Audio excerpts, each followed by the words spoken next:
and welcome back to the Basil Breen Boombox. I'm here with my special guest, Luke. What's your second name, actually? Newman. Newman. He's a new man. Oh, I couldn't have worked in that into the joke. Well, but the joke I came up with was AKA the strongest barman because he is the face behind Raise the Bar events, I believe. That's it. And it turns out he's not an easy face to find. I was at the train station, and it was the first time I've been in a situation where I didn't know what my guests looked like. And so I'm just staring all these people out of it, and they're kind of looking back at me. What's he looking at? What's he looking at? Because you reached out to me on Instagram and said, oh, can I come on the podcast? And I was like, hell yeah.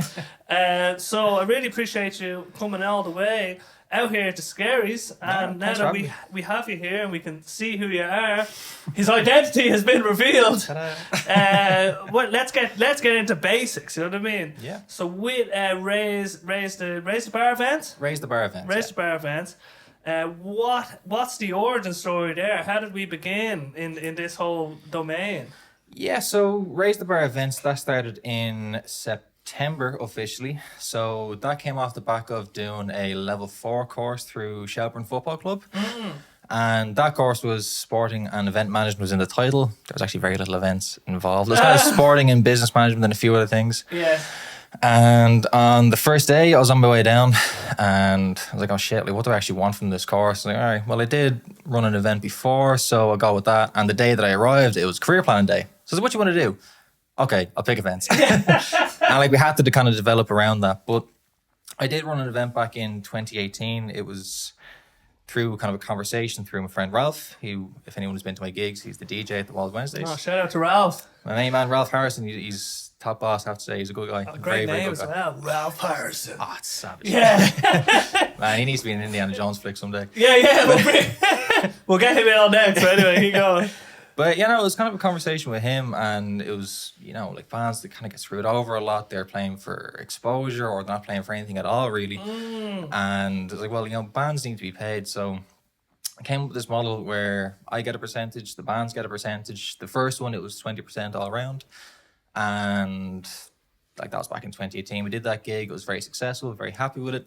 I was 19 at the time, I think. So it was good, but it was hard to kind of keep up the momentum of it. It was a lot of pressure. So I kind of just quietly left it. backed away. And Was it just the whole, like, there was just so many moving parts to it was a lot. Like, what was it like after that first event? The first event, the next morning. I was buzzing. I was absolutely buzzing. I was so buzzed out thing, like, because it was just everything ran really well. The bands were really happy. Like, to do all that kind of stuff at only 19, I was like, shit, that was really good. But then, like, I got a kind of surge of followers, and the idea of the potential of it kind of scared me a little bit. Yeah. So I was like, okay, I kind of have to back away from this. Okay, And now's not the time. now's not the time. So went off, did a couple of jobs. I was actually assistant manager in VP Flowers. Shout out to them too, because they are legends. They gave me all my experience, I have to say. VP Flowers? VP Flowers. I was a florist. Brilliant. I was an assistant manager and a wedding coordinator and a florist for 3 years, 3 or 4 years. Would that help with events and stuff, do you reckon? Do you know, it helped my communication a lot and a lot of my writing as well, because I was doing the social media work for them too. And if you're around, you're talking about flowers and brides and everything, so it has to sound good, it has to sound flowery. Flowery! Pardon the pun. But it does.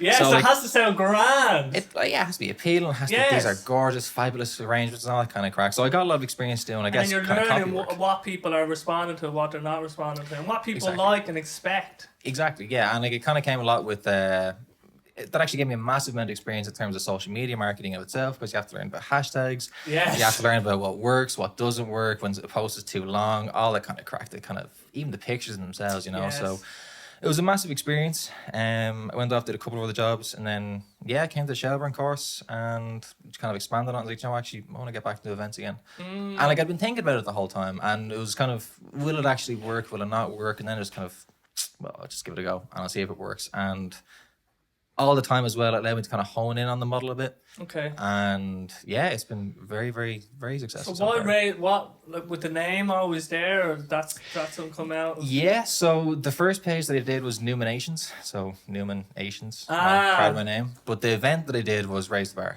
Okay. And the whole idea being, well, like I want to to raise standards of things, to raise the standards of the music industry and kind of bring Yes, people up. it's a good ethos. It is. So then when it came to doing another project, I didn't want to do Nominations again. The page was a bit defunct. So I was like, all right, I like Raise the Bar. I like that ethos. I like the mentality behind it. So I kept it. And the spirit of Raise the Bar. Exactly. Yes. So with your first event then as Raise the Bar, what did that look like? What did the after? So how are you saying that you because you're bringing that back to the Shelburne course? Did that so you did another course? So the Shelburne course, that was from May until around September. Okay. So we finished all the modules and everything else, and I was like, well, I'm kind of ready to kind of start this, so just gave it a go. I was very, very fortunate, actually. The first people that came, or that actually worked with me for the gigs was Annie Valentine, Conor Doyle, and Motion Control in order of appearance. Yeah. He's good. Oh, yeah. But I was fortunate because at that point I hadn't started the page because I didn't want to start something without actually having something to do. Yes. So, I mean, hats off to them. I mean, Motion Control, I went to school with a couple of lads there. Luckily, they agreed to do it with me. They trusted me enough to do so it. You get in touch with these people. You're just like, I want to do an event. Yeah, Like, I said, "Here, look, I know I don't have an online presence, but here's how it's going to work. Here's how it's going to go down." So they trusted me, and I have to give it to them. And Conor Doyle as well, absolute gentleman. He's such a nice dude. He's been massively supportive since then as well. But I needed them to trust me, and they could have said, "No, I'm my own band. You have no online presence." And even for the venue as well. I mean, the first gig was in the Sound House, and the first question they asked was, "Do you have an online presence?" And I was like, well, no. But here's why I don't have an online presence. It's because I don't. Because online is stupid. Not using Instagram. Not using it. No way. Traditional only. Yeah, traditional only. But no, again, like they did trust me to put on a gig because, I mean, Soundhouse, well, they trusted me. I paid for it too. You know, like. So. Yeah, yes. But no, it's very, very fortunate. So with the Soundhouse, did you have to pay, was there an upfront fee or?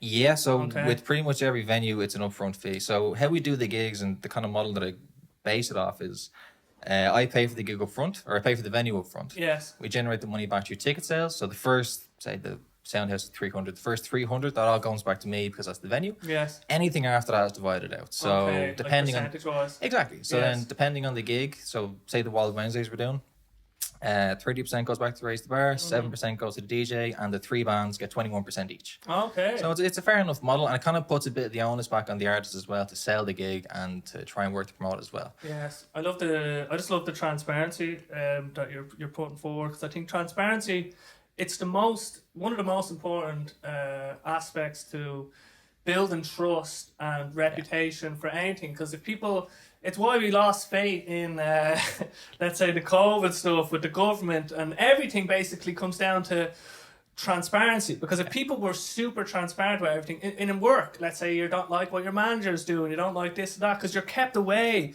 Like, I have companies where I like this model of transparency, because you don't really have, why shouldn't you be transparent about the facts? Because the facts, why hold the facts back? Because the facts are the facts. Like, the percentages and stuff are the percentages. Like, holding that back from people, that's just like, why are you doing that? Are you trying to create like a power dynamic where they don't know, where everyone doesn't know everything, so you can squeeze a little bit more out of the cherry or something? Exactly. Whereas like every time when I approach bands, or actually rather bands have contacted me and I work with bands, primarily people have contacted me.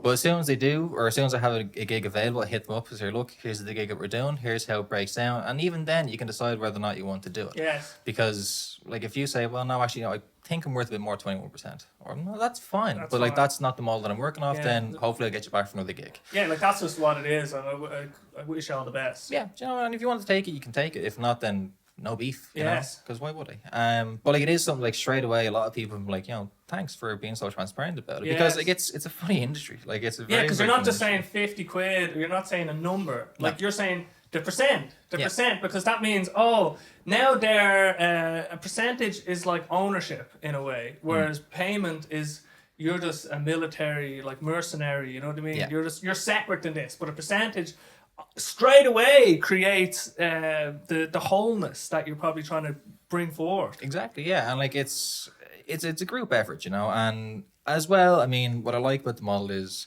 it's no risk for the artist, really. Do you know what I mean? Because like the last gig we did, one of the bands contacted me, it was The Sign, was asked about it. He said, what happens if you don't get the money back to your ticket sales?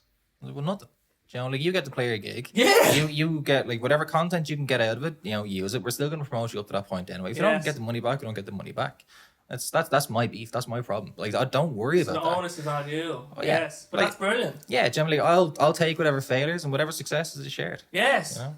That's such a great model. It's fantastic. It's really, really fantastic. And like the fact that people want to work with it as well, because I mean, why wouldn't they? It's because it's right. Like the main thing is transparency, and this is another aspect. It's just clicking with me now. Because you're transparent, that means you're more likely going to create a fair deal. Because if you're, let's say you're transparent, but you're like, oh yeah, we only pay the bands a tenner. But like you're transparent about it, like no one's gonna want to do it. But because you're saying, okay, if I want to be transparent, I have to actually do this in as fair a possible way. You know what I mean? And I think that's it's just brilliant actually to hear. Yeah, no, and I think it's really important too, and it's again like it puts a lot of the work back onto the artist as well, you know, because it's not just like, oh well, I'm getting 50 quid, well, sure, I won't promote it, or I'll wing it. I was like, well, no, actually, I can make a bit of money from this. Yeah. So I'll give it a go. Now, it's not like no one's going to be making thousands from this. Yeah. And like even for my own thing, because I could say, oh, I'm going to take 80%, and whatever else comes in, well, then you can fight for it. Well, no, because I'm not greedy. Do you know what I mean? Like, if I want to make money from this, I'm not going to make money from doing one event per month. Yes. And like, obviously, you have to make money. I don't want to be callous or whatever, but that's reality. reality. Like the reality, people are doing jobs that they hate. In places that they don't want to be. Exactly. So to say that you're going to make money from trying to do something that you enjoy, like that's just, why would you begrudge that in any way? Exactly. But, But like it means then that like, well, if I do want to make money from this and I want to keep that model, then I just have to work harder. I have to put on more gigs, and why wouldn't I? You know? So like it's like if you can do it, if you can do it, because you don't need to be greedy. Like the business model is based around, well, I need to work as hard as I can to make it as profitable for me as possible. But then like in the actual gigs itself, then show up and play. I'm happy out, you know. And as things progress, there's potential for. Maybe you figure out, if we actually all put a percentage into marketing in a particular way with ads, or maybe there's other models that could help. Okay, so if we ended up putting 5% of the ticket sales, or because you have to predict the ticket sales. Let's say, because after a while, maybe you're able to say, okay, we'll hopefully hit this number. So if we put this into ads, like we could experiment with putting certain percentages into marketing avenues. Because I'm getting into Facebook ads for myself as a musician, and Instagram ads, and they are very, very powerful. They cost money. That's obviously that's the downside, but they're very powerful in terms of getting the word out there. So there's loads of different avenues. Well, they're definitely quite powerful, and even just on the ads as well, that is something that we do for the bands too. So like, I am directly investing in the bands, so it's not mad expensive. I mean, not putting hundreds. You don't need to put loads in either. But because I'm doing, say, 3 bands, I'll promote each of those individual bands, and I set the same budget forward.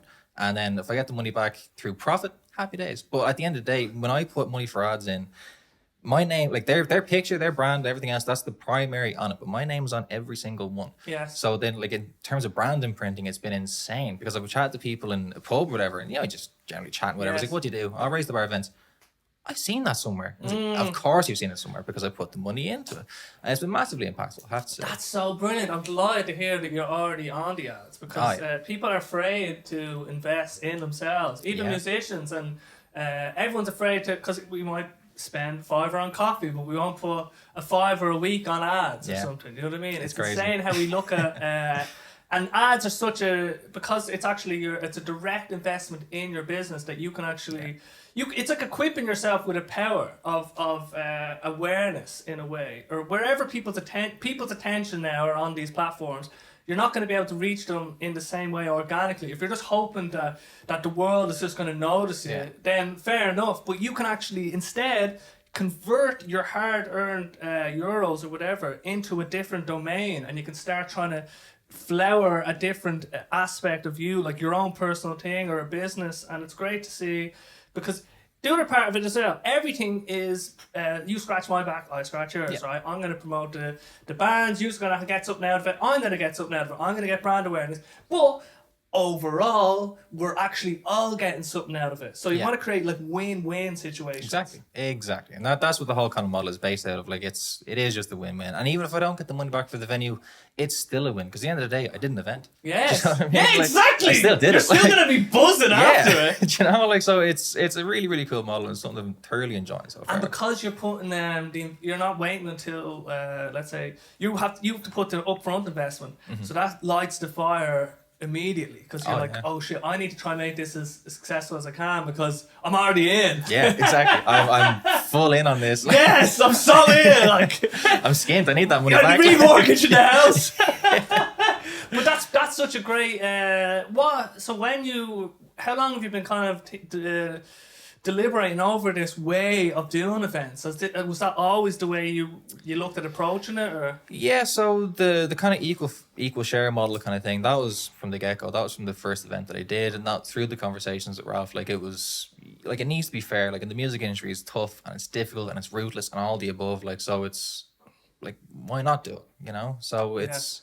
And also, I mean, like, I want to see people doing well. I want to see people being successful. I'd love to see a band that I put on doing a gig in the Three Arena or touring with somebody massive, all that kind of stuff.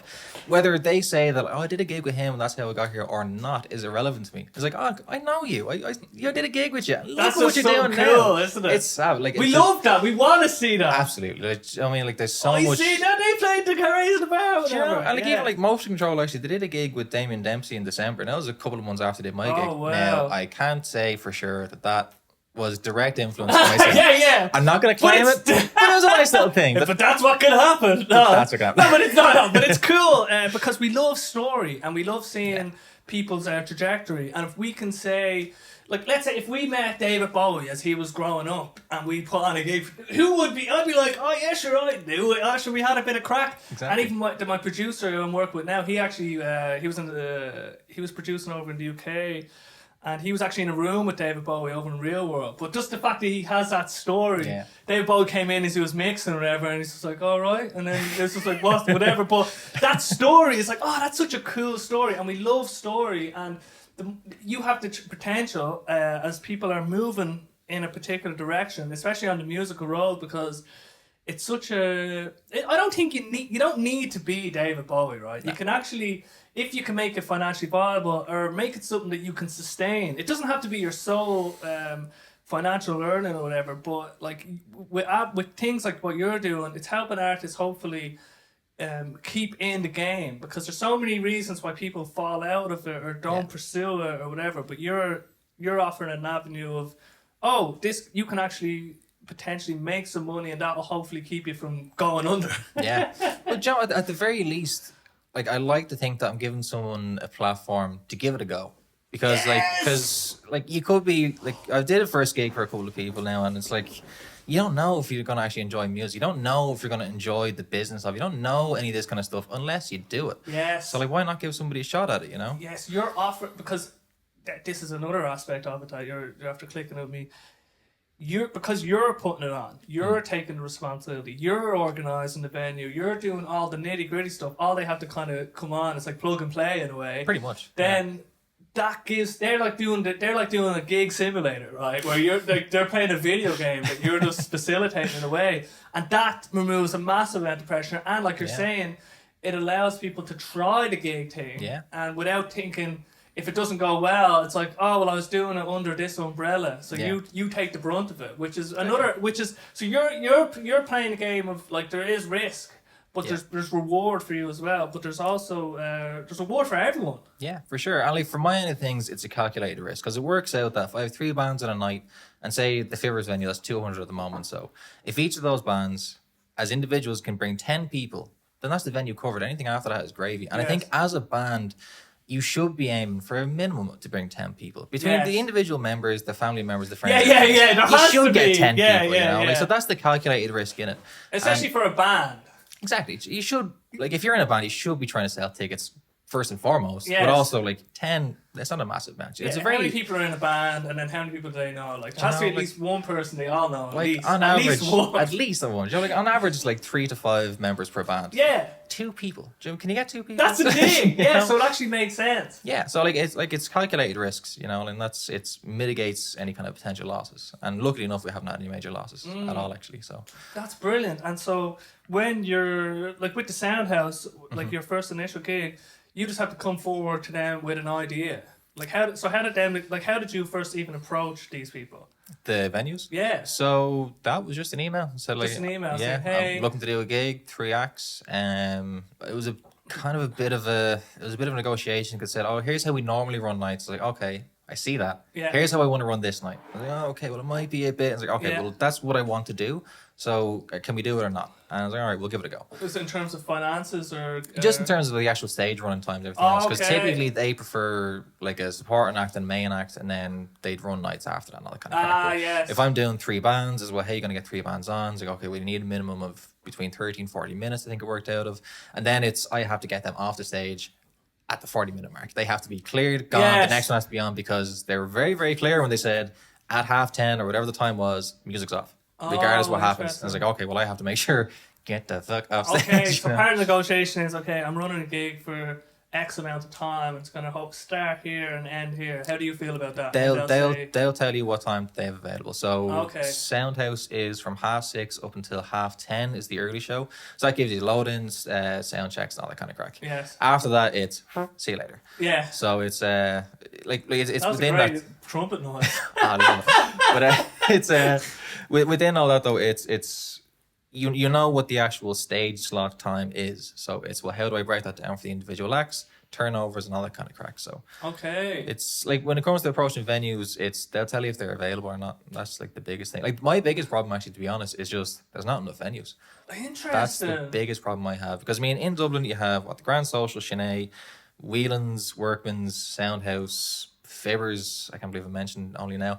Yeah. Because they're doing multi-night. Yeah. But like they're the kind of core ones. I know you've kind of other kind of smaller niche ones and everything else, but in terms of band venues, there's very little, and there's so many bands and there's so many promoters and everything else. Like you're fighting for time. And like everybody wants the prime time. Nobody wants a Monday evening gig or a Tuesday evening gig. Everyone wants Thursday, Friday, Saturday, and that's it. So like that's the biggest issue I have. I mean, in terms of other promoters, like they're not my competition. Yes. And like if you're a promoter, then if you're supporting music, happy days. Like Yes. that's the best thing that you can possibly do as a promoter. So like, and as well, like how could there be competition? There's so many musicians. There's so much time in general. Yes. So it's just actually competing for the venues themselves. So So it's the venues that's the tricky bit at the moment. at the it moment, seems. yeah, like It's just like, we're booked up basically for pretty much, X or it's like, amount of hey, I'll offer you this date. I was like, well, that date's shite, so Yeah, no, yeah. thank you. Monday at 4:00 or whatever it is. Because like that's like it all again comes back to the calculated risk thing. Like, what's the odds that you're going to get your money back on a Tuesday gig? Yeah. Fairly slim. Yes. Fairly slim. 100%. So, like in terms of like, I owe to the bands as well to give them the best possible time slot Yeah. too. So that's what I always try and go for. And I mean, like I've No, had. if you're doing something like this, you need the thing you can control is, well, one of the things you can control is when you're doing the event. Exactly. So that's a lever that you should optimize as best as you can. 100%. Like when there's so many things that only so many things that you control, then absolutely do what you can control. Exactly. You know, Yes. be crazy not to. Absolutely crazy. Because on the night things could go crazy, but at least have it on one of the prime slots. Yeah, exactly. You know, like mitigate that risk, because then, like you said, so many other things can happen on a night. It's like, well, Yes. at least then I know that I picked the best date. So whatever happens after that is a different problem. You know. So with the first gig, like, was there anything? Because I know you ran one down when you were 19, but like, was there anything you took away from doing that first one under the Raise the Bar umbrella, like that stuck with you, or anything that you thought, oh, I need to think about this in the next one, or? Yeah. So one thing that I did that was a bit different from the gigs I've done since then was I actually did the MC work for it. So I introduced the first, second, and third act, and I did a little piece at the end, and that was terrifying. That was totally nerve-wracking. But it was something that was actually really, really well received, and it was something that I didn't do in one of the following gigs. And a mate of mine said, you know, like, why weren't you on stage again? And like, it was Fibbers, and it's a weird format. It's not the right setting for it and everything else. So like, I kind of saying these kind of stuff, and he's like, well, you need to be on stage, because that worked. That worked Yes. really, really well. And why I wanted to do it in the first place was because it kind of makes it a bit more of an event. Yeah. It kind of just, it's that little extra finicky little thing Yes. that's like, oh, and there's a dude on stage and he introduced the acts as well. And at the end, it's like, and big raise up for Annie Valentine, Yes. Conor Doyle, motion control. People are they see these like they're like a trope or a truism of events, or an archetype of an event is like there's an MC hosting it, whatever. So fits the imprint that people have of running or being at a gig is seeing an MC. Yeah. But just want to go back to, so what made you think that you weren't Fibbers wasn't suitable? Just the format, or it's a couple of little things. Now it was also kind of a bit of a communication error between me and the sound engineer too, because like I'm connected to the mic and everything else. So I introduced the first act and I think the second act as well, and I wanted to do a little spiel at the end saying, thanks everyone for coming down. I can't do this without you, all that kind of crack. And the mic was dead. So I stood up there and like, thanks. Hey, can you? And like he's just there looking at his own thing. I was like, I'm just gonna walk off. I think I'm just gonna get off the stage. So it's just a miscommunication. It was a bit of a miscommunication, like, but it's. Yeah. But that's some of the things that can just happen. Exactly. And like just like Fibbers, like it's a small stage. It's kind of not a weird layout, but it's just compared to the Soundhouse. The Soundhouse is a stage. Like you're standing up and like you're kind of looking over people, and it feels kind of more of a performance piece as opposed to downstairs stage, kind of in a back room sort of buzz, Now, like there's a place for it, but it's just 100%. It's just different. It is a bit different. It's a bit more difficult, and I need to figure out a way for it to flow a bit better. And communication would 100% help with that. So that's one. Like, but see, you're learning so much from this, and I definitely think even trying like focusing on because how many, let's say right now you're doing like a gig a month, let's just say that's the case, right? So that means you've 12 opportunities to practice being an MC a year. So that's not that much, let's say. And even if it was one every week, that's still not that much. Like, so you want more, the more practice. And like to me, you come across very well spoken, well composed. Thank you. And so I imagine like that is obviously going to come across at the events, but you learn the tricks of the trade. You know what I mean? You can't just you might be confident, you might be this and that, but until you get up on stage and you see what works, what doesn't. Because I've seen people that even at the open mics, their trajectory as hosts or whatever, there's actually, that would be good. Even going to some of the open mics, Smithfield, Circle Sessions, there's a flow show, there's Minties on the Tuesday. So you can see everyone kind of has their own little thing. And for me, I want to shout out Seamus from the Circle Sessions, because he's my favourite, because he is so... literally, right, someone gets up, right, does a 5-minute set, and he gets up and he always has a joke. And he's so fresh. He keeps it so fresh. You wouldn't believe, all right, how often he's just saying different things. He's always saying different things. But he's like, he obviously has a system in his mind, right? But that's his... For who he is and what he's doing, that's how he MCs. You know what I mean? Yeah. You have to find your natural rhythm, but you won't find that from sitting on the sidelines or whatever. Exactly, yeah. Like, I mean, that kind of thing does come with practice. And I guess at the moment, it just hasn't been a kind of major priority. You know? Like, it is something that I do want to do again. I did enjoy it a lot. Like, I mean, I've done plays in school. Like, I'm naturally a kind of stage person, despite the fact that we shitting it before I go up there. But like, I do enjoy it. I do get a buzz off once it. you're in the thick of it. Exactly, and like, I mean, even from the first one, I mean, my Ma's boyfriend, like, he was very, very helpful. He's like, it was really, really good, but there's things you need to be aware of. Breath control, like one of those things. Like, totally, because then they're like, and then you've only going up next, and you make sure you go to and thank you very much. And like, that doesn't work. Do you know what I mean? Like, exactly. But that comes with practice. It goes. You just because you forget to breathe. Because you're trying to say all these things. You're trying to remember so many things, and then suddenly it's only when you can. Even with singing, I noticed it. Like, I didn't feel like I was breathing. I still don't feel like I'm breathing. I always forget to breathe, and then I think I'm not breathing, and then in the moment I'm like, and then but you need to, when you think about them enough times, eventually they become like an automatic reaction to what you're doing. So that's what you want to do. You want to kind of keep doing the thing until you don't think about it anymore, until it just becomes part of what you do up there. But I think it's such a massive sort of growth opportunity as well, because whatever happens with raised events or whatever, as you move through the world, like being able to MC or host or just general kind of organisation and MCing, it's just going to benefit. You know what I mean? Yeah, like, it's a legitimate life skill. You know? Yes. Like, public speaking is a massive thing. Oh, yes. Big. Yes, once you can kind of try and get over that fear. But so with Fibbers then, so then after that first one in the sound house, you were like, okay, gonna try and do another one. Yeah, so it was, I think it was only 2 weeks later or something, I had my second gig, and that was in Fibbers.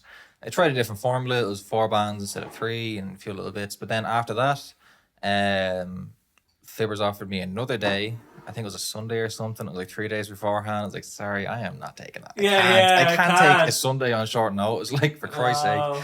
But then, like, you mad? well, then after that, they're like, yeah, well, we have Monday or Wednesday slots available for the next 6 months from January onwards. Would you like to take one of them? I was like, I'll take both of them. I was like, okay, well, now we only have Wednesdays. Okay, I'll take your Wednesday. Yeah. So it was like, after that, they kind of saw that the October gig went really, really well, I have to say. That was so much fun. Joe Maxey really brought a storm that night as well. And why do you think it went well? It was the people. Because I fucking ran it, that's why. It was a Raise the Bar event. Yeah. No, like it ran well because it was like the bands were a lot of fun and the people that came down had the crack. Like that's the best thing, do you know what I mean? Yes. Like, because it's supposed to be fun. If it's not fun, then what's the point? Like it's a night out. Like that's like you're as an attendee, you're investing your time and money to come out to this thing. You want that to be fun. You don't want it to be fucking shit crack. Like so, I felt it went. Now, not to say that the first gig that was shockingly successful. Like for my very first gig, I did not expect to get the turnout that I did, and then to follow it up with such a successful gig was really, really cool. But yeah, it was a nice energy, it was a nice buzz. Like there's good people that came down, all that kind of crack. So it was, it's just a ton of fun, and I think it showed Fibbers like, okay, this guy can actually generate a bit of a crowd. So we'll see what happens if you give him a monthly slot, and that's worked out quite well so far. So so this is the biggest because I'm looking at it now because I'm releasing an album this year. Mm-hmm. Never kind of done a gig myself, but like there is that for me.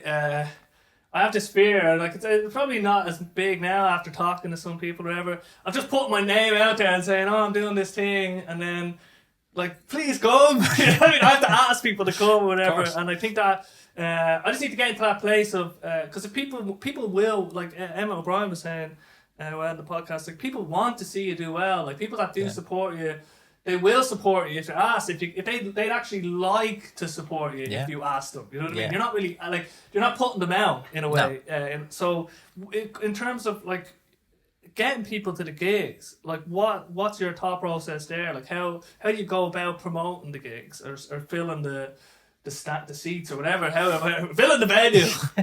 So like the primary thing is that like the bands will bring people. That's the thing. Like people at the moment aren't going because Raise the Bar is doing an event. Yes. They're going because Glassfree's playing or San Rocco or Conor Doyle. I'm picking those three because I'm an ex-gig. Yeah, exactly. Yeah, sneaky putting on that promotion.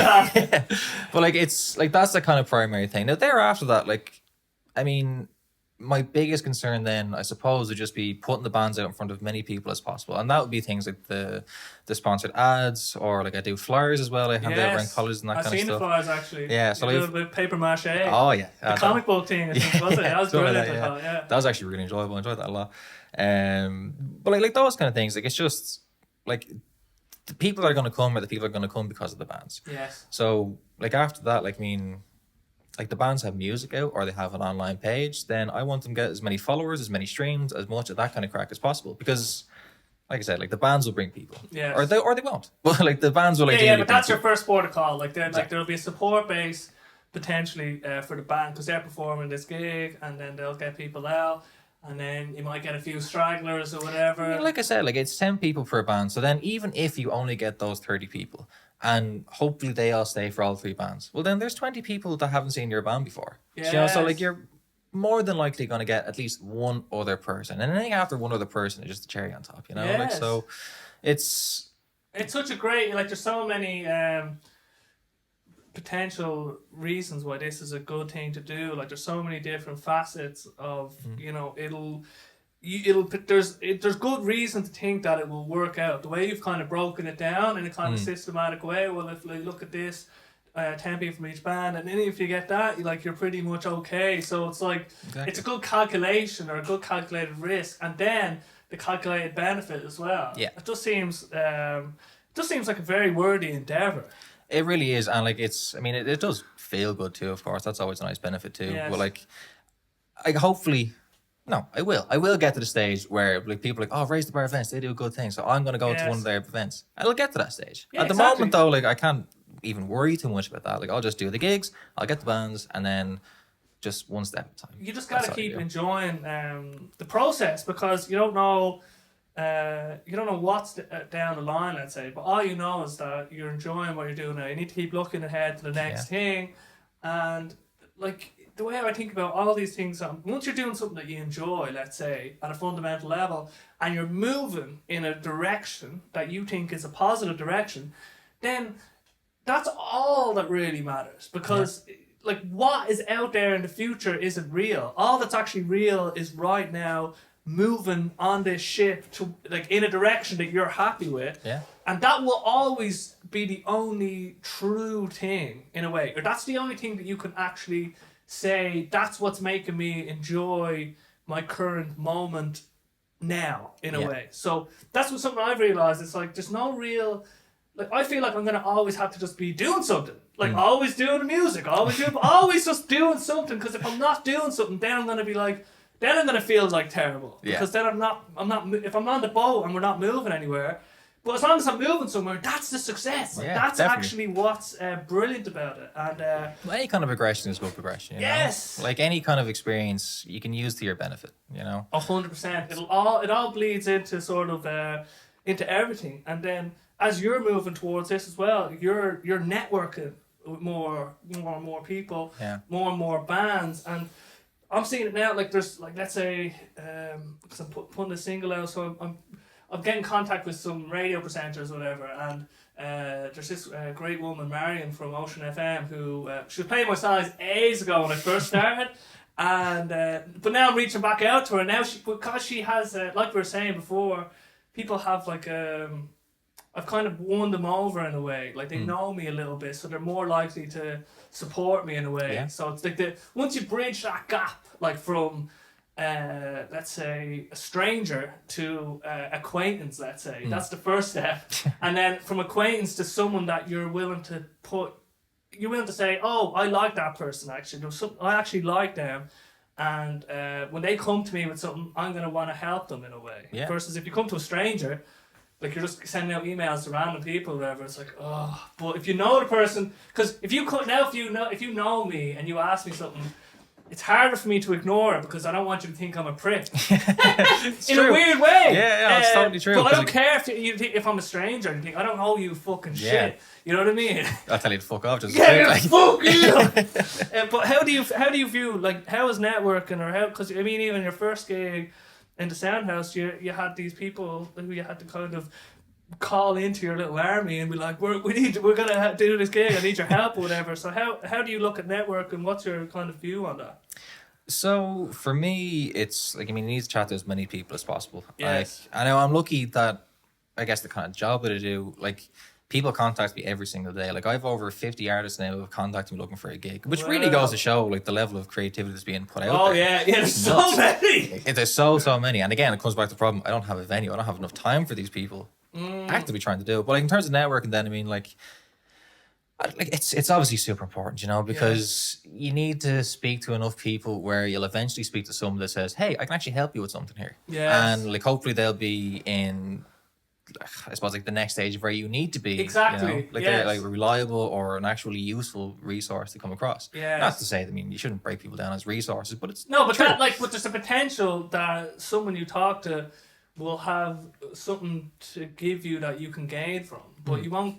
The more people you talk to, the more people you expose yourself to in a way, the more likely that's kind of going to happen, and then they'll help you on your kind of trajectory. That's what's a natural kind of consequence. Definitely. And even like you're saying as well, I mean, when you kind of know somebody a bit better and they want to help you, like, so as part of a kind of 5-year business plan, I was chatting to somebody and they said, well, you need to kind of get endorsements from people, because it's just kind of you doing the stuff. And I told her a story about Annie Valentine where she was bigging me up big time to a band that I got for the second last gig I did.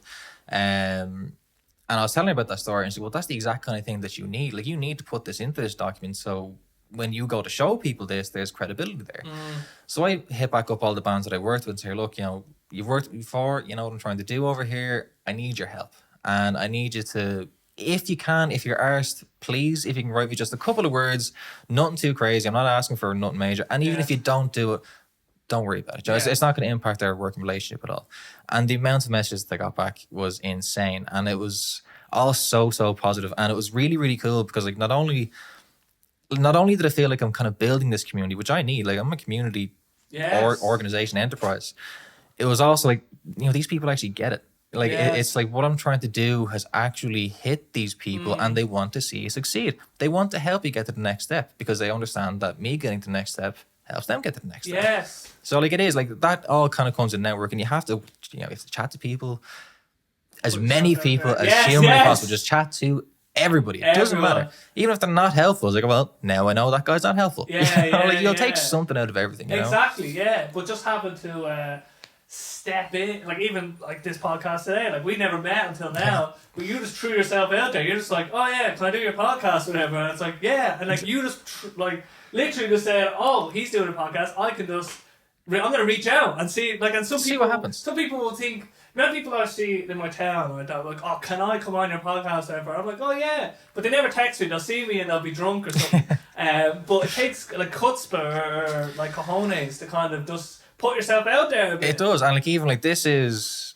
like an actual kind of next progression of my business in of itself. I mean, this is me speaking publicly about my enterprise, which I haven't really done properly before. Yeah. That's a next natural progression. Exactly. Which I never would have done if I hadn't just gone, here, Basil, would you mind, do you have a space available for me, And like it was yourself and a few other podcasts to reach out. If you're the only one that's like, yeah, cool, here's a day for you, which thank you again. No worries. But like it is. It's Fuck just the other podcast. No, I'll say it. You don't say it. But like they, I mean, like it is that. Like I mean, you just have to just give it a go because like at the end of the day, the worst someone is going to say is no, or they'll say nothing, or they'll say yeah, solid on. Yeah. So like you can't really go wrong. Well, you can't actually go wrong. You and then some people, it mightn't just be the right time. You know what I mean? Yeah. And like no one owes anything, but if you don't you have to be willing to put yourself out there. Exactly. Yeah, you have to try and take risks, And like even like I could say something salacious and totally ruin my project by doing this. Yes. Not that I will or do, but you know what I mean. But like it's risks, and you have to be like taking risks is hard and it's an anxiety inducing thing, but just do it. Just give it a go. That's where the growth is. And exactly. like you were saying, I hadn't spoken publicly about my enterprise yet. So you knew that. So as you're moving in this direction for the gigs and stuff, the next steps emerge. Yeah. Like you don't even have to look for them. It's like they just come, they pop out. It's like, oh yeah, I need to do that now. Exactly. Oh, I need to do that now. Oh, what else do I need to do? Because it's a natural consequence of moving in a particular direction. It's actually so funny. And working hard. Like it's like when you put the work in, you will get rewards out of it. Whatever it is. I mean, my rewards currently, they're not monetary, but I'm building a network and I'm getting people by my side that want to help me with this project. That's the biggest thing that I can possibly do. Like it would be like, say if I got like 10,000 out of the last 6 events that I did, but nobody gave a shit about my project. Well, then that 10,000 is absolutely worthless to me. If I did every single gig and it was for free, but there's a bunch of people now that want to support me, well, then that's worth $1 million. You know, like it's so important. It's money in the bank, not real money, but it's like there's like social collateral, or it's just if you're playing I don't know if you play like Pokemon or any RPGs, you're leveling up. Like you're leveling up your attack, you're leveling up your defense, you're leveling up your magic skill. Exactly. So they're all leveling up, but you don't care too much about the money thing because once you can kind of like, if you're not willing to do things for free at the beginning, like if you just think, oh, someone should pay me for what I'm doing now. You need to kind of like be like, well, what have you done? Like you need to earn, you need to become somebody that is gonna be paid for what they're doing, if it becomes that or whatever. And it's okay to be at a place where you're like, okay, like for example, some guy reached out to me and he, for the podcast, just randomly just said, oh, I did this clip for your I can't pronounce his name, Arttua. I'm not gonna try, but you know who you are. Just listen. But then he was like, oh, if you need anybody else to edit, and I was like, oh, not at the moment, but how much you charge for clips? And then he gave me a price, and I just gave him like the tenner. Yeah, it was just like, because I just go, oh, I'll give you tenner for this one. I appreciate it. You know what I mean? But it's called like spec work, like doing things for free. And he mightn't have even got money out of me, but now that I know that he does that, next time I have an idea about clips, I'm like, oh, he did a decent clip actually. Maybe I'll just outsource clipping to this guy because he did that thing for me. And with you, it's like, oh, I know that this guy, like, what do you hope? Like, what do you hope people see? They hope you see, okay, this is super transparent potentially. and this is a win-win for everybody. So the more we can get this enterprise off the ground, actual better ecosystem, and the better for it's like because it's all win. Hopefully. Yeah, exactly. Yeah, unless I suddenly decide that now. Finally, raise the bar to raise the bar to hell. Yeah. Oh no, I didn't know hell's up there. But it's just interesting. Then, what do you think kind of makes a good gig in a way? What makes a good gig? Well, like first and foremost, like it has to be a performer. And for me, like my favorite gig, like I don't give a shit how it sounds. I don't give a shit if it's like, oh, they're kind of missing a couple of notes. If you look like you're up there having fun, then like that's the best thing you can do, and that resonates so much with people as well.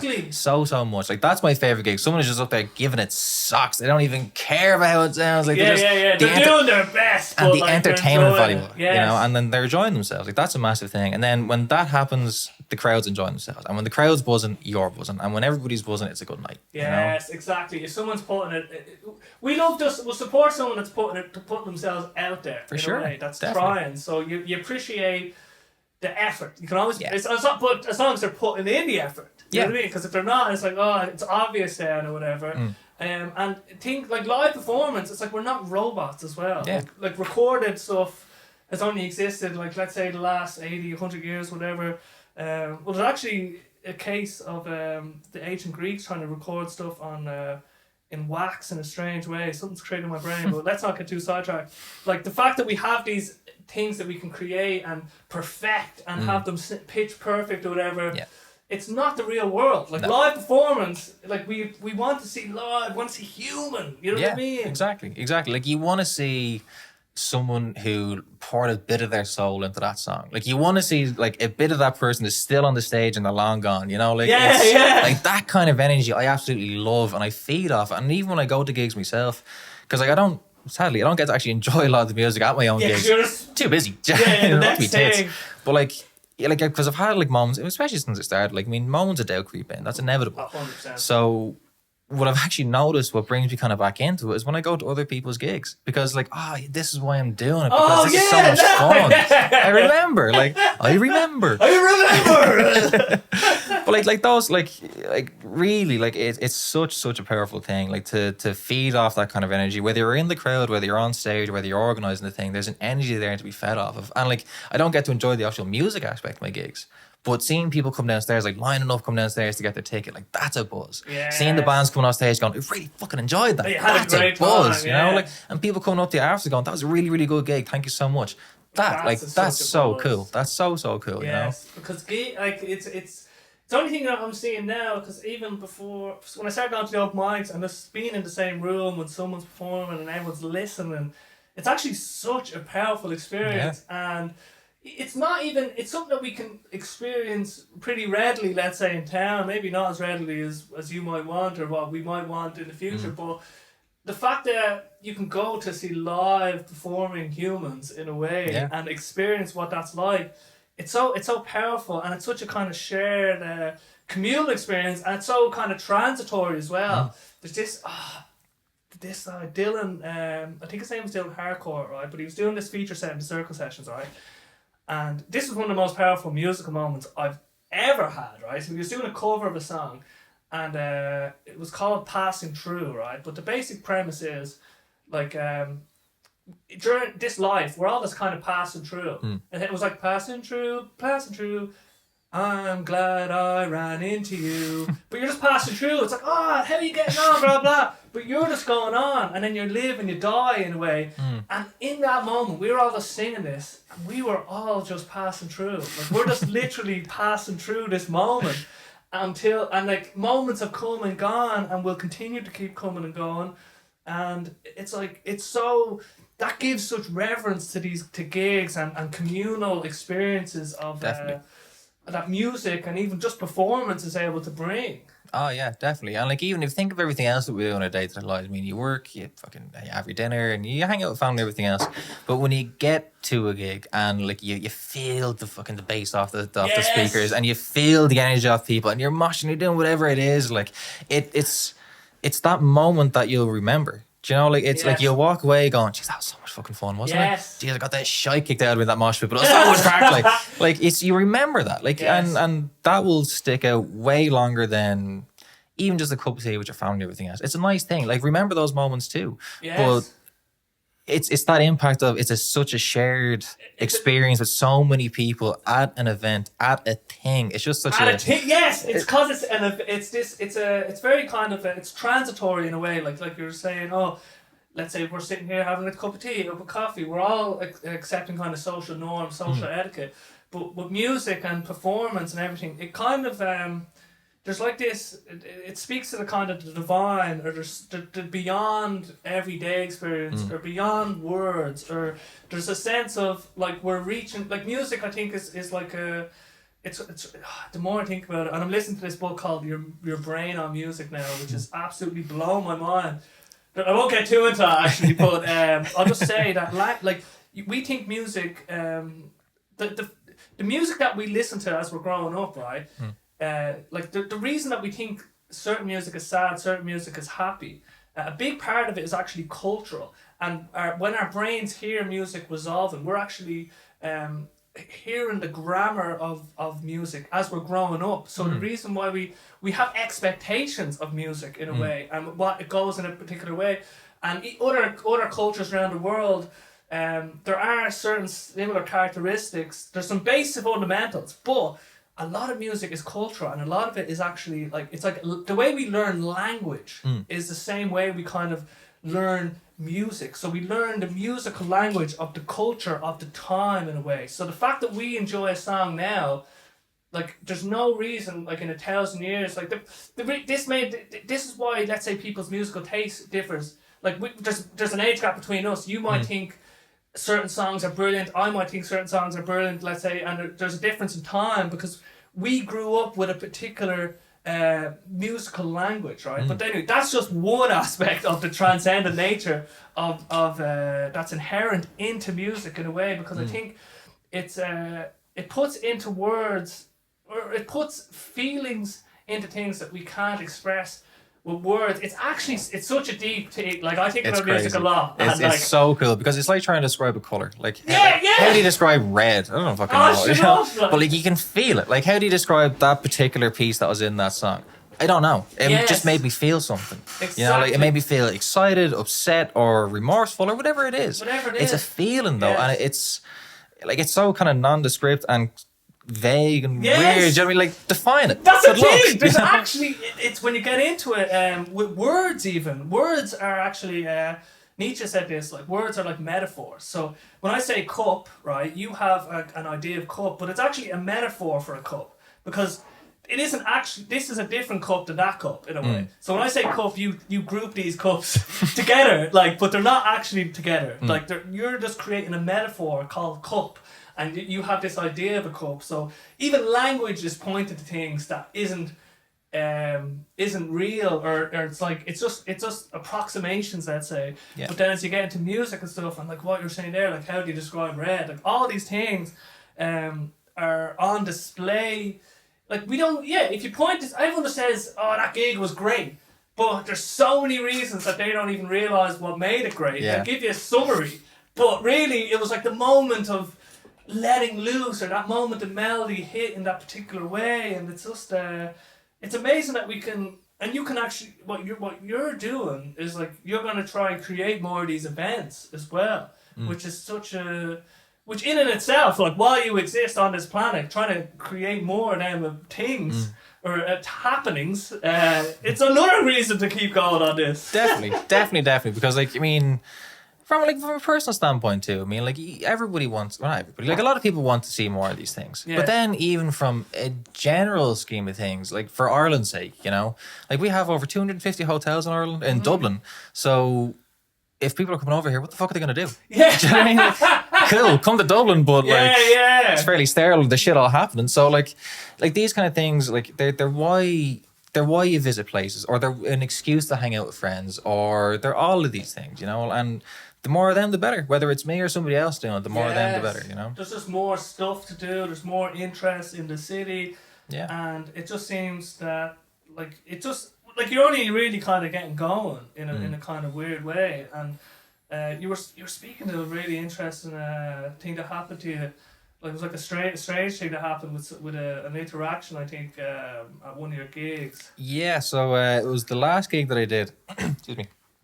And I was the door person at it, and super successful gig. It was the biggest gig we've done so far in terms of, like, all across the board, the numbers. Like, yeah. And it was kind of during the DJ bit, and I was kind of packed up, and that was grand. And there was a dude at the bar, and he said, geez, I saw you at the door, like, I'll buy you a shot. I know that's a shit job. And I was saying, like, I'll take the shot. But, like, I am absolutely buzzed. Like, I'm so happy how this event went. Like, I ran this whole thing. I was like, what do you mean? Like, what's your team? I was like, no, it's just me. I mean, like, Ralph, the DJ up there, like, he helps me with a few bits, but, like, primarily this is what I do. Like, and I started talking about the kind of analytics and how it's going so well and social media side of things. And he just kind of stopped and had a real serious look in his head and just goes, I'll work for you. I was like, what? What do you mean? No, I'll work for you. Like, I have a marketing degree. I do all this kind of stuff. And I was like, wow, cool. That's so cool. But, like, I'm not in a position to hire people. But that really went to show the success of the event. Was that, like, people thought that I had a team of people behind me. People thought that I'm in a position to hire people. That's crazy. Like, yeah, exactly. You're just like, what? Whoa, cool. Whoa. Hold your horses. That's what I mean, behind the curtain. Like, you don't know what's really happening. Exactly. Do you know what I mean? Like, people were genuinely surprised there's just one dude doing this. And, like, it's not just me doing this. Like, every single time people ask me, I have to credit Ralph, because he helps me a lot of the marketing side of things. He does some of the visuals that I do as well. But, like, the biggest thing that he does for me is just having someone to go to that understands what I'm trying to do, understands the marketing side of things, that I just generally bounce ideas off of. That is massive. I would not be able to do this without having somebody like that. Someone who's there to go, actually, that won't work that well, but here's something that you can do. Or someone's like, that's deadly, go for it, run with it. Yes, that's like, good. But you need about this way, this you need someone to kind of bounce those ideas around of, because I could just stand in the room and say it to the wall. But that doesn't nothing to me. Do you mean, like, there's no point in me just thinking these things? You need to look at things from, because we all have a perspective in a way, and exactly. we're blind to other people's perspective. Yeah. And someone just have a totally opposite view to you, and it's good to actually hear what they have to say. For sure. Like, different opinions aren't really, like, everyone's opinion is just as valid as the next, right? You might think they're wrong and they think you're wrong, but no one's right about who's wrong. Does that make sense? Like, it's just a different perspective in a way. So when you're doing something, if you can open your heart to more perspectives, and then especially with somebody who has your best interest at heart, like Ralph, like, that's the thing. When you know somebody they're saying it because it's not they're saying it because they want you to fail. They're saying it because they have your best interest at heart. Exactly. And, like, there's nothing more valuable to me when someone says, actually, I don't think this will work, because then the onus is on me to figure out why it wouldn't work, and if I can address that, it'll make it work. Yes. Like, if someone says, like, oh no, I don't think this is going to work for X, Y, Z reason. I was like, okay, they're good reasons. They're things I never would have considered before. Okay, so how do I address those? Well, here's a solution for that. Does it now work? Yes or no, or whatever the case may be.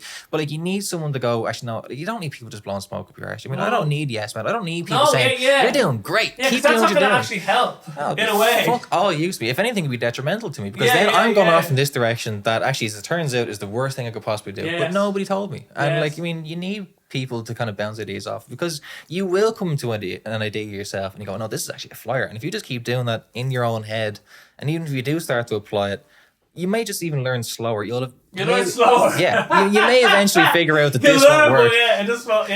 It's funny with me and my brother. Like, we show some things we think are funny. Let's say, because he's just like Paddy Josman online. So he creates all these videos, and I'll create funny videos. Let's say, and I'll be like, oh, have a look at that. And I think it's hilarious, but it's not landing with him. It's not that good. Like, but then sometimes I'll say, I didn't think that was that good. But then he posts something or whatever, and it turns out a lot of people thought it was hilarious. Or I post something and someone thought it was, like, the funniest thing ever, and I'm like, oh, I didn't think it was that funny, because but then when he does think something's funny, but then I know I'm going off on, but my brother, when he I remember he showing me this video. It's like, oh, do you think this is funny? I thought it was so funny, but he's like, yeah, it didn't really land. And I'm like, but it's so interesting that humor is such a strange one, and like, but it is good to, it's good to look at the perspective, say, okay, he thinks that this isn't funny. Do I still think it's funny? Like, why isn't it funny? And it's like, if I still do, I need to still pursue it. Yeah. But I need to hear that, because maybe he'll be like, oh, I'm saying something here that's actually pretty offensive, or let's say whatever it is, that's really good. But you still have to decide what it is that you're doing in a way. Oh, no, definitely. And like, even like, I'm extremely lucky as well, the family that I have too. Like, I have a big family, and they're all really supportive of what I'm doing. And like that, again, they're not just gonna say, go for that. But the flip side of that is, when I have a really good idea, or like, here's a post that I want to do, and I'll show somebody before I post it, they're like, yeah. I'm like, that's the worst reaction you can give. Yeah, What do you mean? Just okay. Yeah, okay, yeah. And then you have to ask questions, well, what's wrong with it? Well, now that you asked, Yes. it's like, well, I kind of wish I just posted it because I was really happy with it. So Yeah, but certain things, like, it is. it's a funny balancing thing. There is a funny balance. Like, certain things are much more worth deliberating over. Let's say certain things are not worth deliberating over. Like for example, I think posting on social media. The more you post, the more you learn, the better, right? Yeah. Like, because someone will say, post that, someone will say, no, I wouldn't do that. Because it's such a subjective thing, like same with design. Someone might think, oh, I don't like the blue in your logo. Why didn't you pick red? It's like, oh, well, I like blue. It's like, oh, well, you should pick red, or you should pick purple. You should, like, things actually don't fucking matter. Like, so much doesn't matter. Like, all you have to do is do the thing most of the time. And it's when you're making them big kind of, like, the big things that are going to move the needle. Like, what you post on social media, how you word a certain sentence isn't going to move the needle, right? No. But how you, let's say, I'm thinking about splitting, like, 80% money to me and 20% to the bands. What do you think about that? It's like, oh, well, it kind of goes against the ethos or whatever. It's like, okay, actually, yeah, you're right. That's a big thing. Yeah, These are definitely. things that, like, are going to move the needle. So you have to know, you have to know if things are going to move the needle, then it's important to get the feedback more than, like, what do you think about this sentence? Yeah, exactly. Like, just say the sentence. Yeah, just do it. Just fucking do it. Like, what's going to happen if you don't do it? But like, if you're doing a decision or making a decision where this will actually have an impact on this or this or this, yeah, absolutely. Get that feedback. Get someone to say, actually, I think, or get even the confirmation of, no, that's actually a good idea. But just bounce the idea around. It's really, really important. Yes. Really, really important. Exactly. But like I said, like, when it comes to shit like social media, just fucking put it up. Just put it up. It doesn't matter. It really doesn't Because matter. you learn quicker from doing that. Yeah. And it's so inconsequential in a way. Exactly. And I love,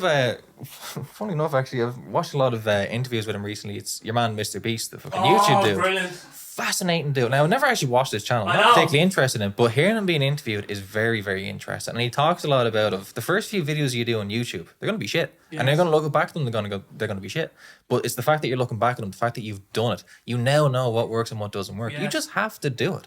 And then, like, do that self-analysis. Be self-critical. Yes. But keep going. Just keep doing it. Exactly. Just keep, with videos and with creative stuff, where you're creating something, you have to iterate. The only way to improve, the only way to learn is to iterate. The only way to find your voice, as they say. There's certain cliches that I thought were just stupid things that people said, right? Like finding your voice, being honest to the work. And now I find myself using them words. I'm like, oh, I get it now, but I didn't get it before when I just thought...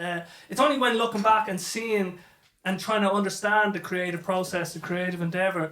And Mr. Beast is really good because the way he breaks down, how he breaks down videos, like thumbnails, and how he thinks about videos. He's thought about everything, like how many times you make a change in a video. Yeah. All these different things that he's just analysed and looked at and said, okay, what makes a bad video, what makes good? And then he builds an intuition for that. Like, you're going to build an intuition, what's going to make a good gig, what's going to make a bad gig, what makes a good act. Yeah. Like as in, if I get someone up juggling for half an hour, maybe that's like not going to work as well as having a band in a way, because they can bring more people and they can just get it more going. You know what I mean? But you know what? Like, how you figure that out is you do get the juggler on, and you go, shit. Yes! I don't think that worked. But, it's not working. Now, 40 minutes of juggling. Maybe you're right. If he's just juggling the same thing, throwing a chainsaw or something. Yeah. But you don't learn unless you put the juggler on. You have to do it. You have to fucking do it. Yes, you know? And that's brilliant. I love this. The man in the arena, like Theodore Roosevelt. He has this like great little poem.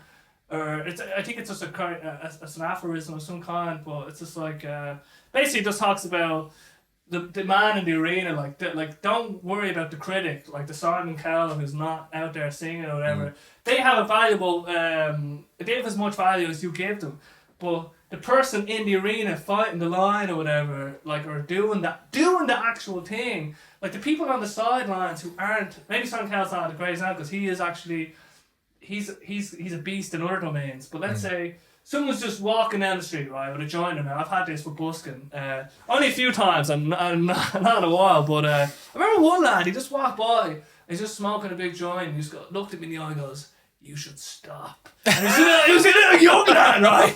And he was trying to fill me with such hate or something, right? But I just laughed because you have to, when you're busking, you have to kind of be like, well, obviously you're going to not be everyone's cup of tea, you're going to piss people off as well. And then some people have a point as well, like what you were saying, but it's but you shouldn't buy into his opinion. Like, I shouldn't just stop. You know what I mean? But like, it's the kind of thing though where you should sort of take it on board, because why did that guy say you should stop now? He's probably just being a bit of a prick. No, but maybe there was something there. Maybe the last couple of chords you were hitting weren't quite hitting. Yes, you know, or I had it way too loud. Or, exactly. Or I was doing some maybe there was something there. Yeah. You know what I mean? But like, the thing is, like, the only reason you should stop something is because of you. And I think is, like, if you're not having fun doing something, then that should be it. Like, especially with something like the arts and everything else. You're going to have days where it's hard. You're going to have days where you're kind of a bit of a disagreement with your band member. All those things are going to happen. But if at the end of that day you go, I am looking forward to that gig, that's a reason to still do it. Yes. But if at the end of the thing it's like, oh, jeez, I have to do that gig again. I have to go see these pricks that I fucking... If it gets to that stage, then there's no point, because you can do a job that you hate and get paid for it. You know, like, why would you do a job where you can be fucking, maybe I'll make a couple of quid the next week, but I hate the grind of it. It's such a grind. There's no benefit. No. Well, except for the fact that, like, you get to do something that you enjoy doing. Yes. Well, no, if you don't enjoy doing it. Oh yeah, no. If you don't, no benefit. No, that's. Then it's like, then that's the point of like, all right, I can need to exit this. Do you know what I mean? Because like what I'm doing now, like it's. Funny enough, actually, doing the actual gigs and social media stuff is the easiest part of it. It's being consistent. It's the difficulty. Yes. But like, I'm still enjoying it, and I'm not making crazy money out of it at all. But like, if I wasn't enjoying it, well, then I'll just go work in insurance again. Yes. Like, I know I'll get money. Like, even though that's shite money for the job. Yeah, but like, it's like it's interesting because while you're doing the pursuit, like you have your days. Like even with the podcast, because I've been doing them on every Saturday now. I'm like, every Saturday I don't really have a Saturday now. Like my Saturday's gone, and they take a lot out of you. Like when I'm conversation and driving or whatever, setting everything up. By the time like I finish, well, the time like let's say the camera's off, you're off, and I'm back here, I'm actually just bollocks. Yeah. But I take that as a bit of a rest. But in my head, I'm like, I'm not gonna have a Saturday off. But when I'm in it, like now that I'm in a conversation, I'm like, this is brilliant. Yeah. Like, can't wait to listen back. Can't wait to get this out. But it's sometimes, but when I have to fucking put the video and the audio together, and I'm like, because I have a podcast I'm releasing tomorrow with Twello and this guy Kevin, and I had to. I basically only last night I did all that. Like it's not much editing. I just had to put the video and the audio together to sync them up. But there's a little bit of work. You know what I mean? I'm like, this is becoming too much. And exactly. And like, don't be disillusioned to think that what you're doing won't be work. Yes. So like, there's going to be work in it. Of course, there's going to be work in it. Like if anything that you do, whether it be for your passion or for money, whatever it is. It's work. Life is work. Yes. Like, so if the work that you're doing is vaguely enjoyable, happy days. Yes. But like, don't think it won't be work. There's gonna be there's like not everything is just sunshine and rainbows. Like I was talking to Twello, people look at her and they say, you're traveling around, because she's from New York, and they're traveling around doing all this music stuff, but you're not seeing the grind of like, you know, having to create marketing pictures, like work with producers, all the little nitty gritty stuff. Yeah. All you see is the little, you're running events, that's so cool. Savage. They don't see all the stress and everything, and running ads and doing the bullshit things. Like, exactly. Or like, much. They're not seeing the impact of, shit, I did something there the other day and I didn't get the response that I would have liked. They're not seeing all that kind of crowd. Like, that stuff like takes it out of you. It does. It really, really does. Like, but it's just, okay, well that didn't work, but I want to keep going, and it helps the fact that like, also the fact I wanted to do it for pretty much the rest of my life. This kind of crack, like, it is enjoyable. You know what I mean? Like, ultimately, it's enjoyable. Seeing the impact I have with artists is enjoyable. Coming away from a really fun event is enjoyable. I hate doing social media. Hate it with a passion. But I know that is the end game to the enjoyableness. Yes. So I'll do it. It's part to get to. You have to do things to get that win. Let's say. Exactly. You know, and like if it is important to be challenged too, because I mean, like I'm trying to do, like I'm ultimately long term, I'm trying to get a venue and all this, and that means I have to speak with social welfare, and I have to speak with fucking Dublin City Council, and I have to do all this kind of shit, and that is a pissing uphill battle of the highest order. Do you know what I mean? Yes, and that, Irish bureaucracy. but like that was an interesting thing because like this is only the last couple of weeks, where everything that I've done up to this point was so much fun that I was like, okay, now reality. The other side of the business that you're trying to do is a grind. It's hell. You have to work against these people, even though you're trying to help people. It's insane. Yeah. But it's like, because I had a moment where I was like, is it really worth dealing with all these people? Like, this is actually extremely difficult. This part is extremely difficult. Yeah. Is it worth it? And as soon as I had that thought, it was like, no, but it is though. Do you know, because if I tried to do anything else at this point, I would go insane. If I don't go as far as I can with this, until it's like, no, it's actually no longer viable. Yes. Until I get to that point, this is what I'm doing. Because I'll just be thinking about it all the fucking time. Until you've kind of burnt through this part of you. Until there's like, we don't do live music anymore because the apocalypse happened or whatever. Yeah. Or like, you know what I mean? Like, until there's a definite cutoff. It's like, that's what I feel. There's like this, with all the music I'm doing now, like releasing an album and stuff, I feel like there's this like ambition in me in a way that I need to burn through it, and I think it's why certain relationships didn't work previously, because I can't balance it at the moment, like, because I'm too invested in just pursuing the music, like the outward promotion of Basil Breen or whatever it is, and things that get in the way that I just have, like, I get real resentful against. But I need to burn this part and like burn through it and like see what happens with it and be like, I did that. Yeah. Now I can, whatever else comes after that. But I feel like, like you're saying, there's still like loads to go. So much to go. And like, while it's still fun and while you still have that ambition, go for it. Give it a rip. Like, give it a rip. What's the worst that's gonna happen? Exactly. And with the venue stuff, because that would be like what would the ideal scenario look like for you? The ideal scenario. If you could wave your magic wand. If I won the lotto. Yes. The primary thing is I want to own the building. That's the most ambitious part of it, because with that you have security. It means then I don't have a landlord that says, actually, do you know what? I'm kind of sick of the venue. I'm going to turn this into fucking student accommodation or whatever. Get out. I don't want that risk. I want something that is a cornerstone of artistic creative development. Yes. Something that's there that's going to last. And it also means having your own venue in your own name means if shit hits the fan, you have an asset. You know, you have something to kind of fall back on. Well, look, I'll sell that and cover my losses. Yeah. So the ideal thing is to own the venue. Now, that's not going to be me having £1 million and going out and buying a thing. That's going to come with sponsorships and government grants and all that kind of crack. So that's the hard part again, you know, like.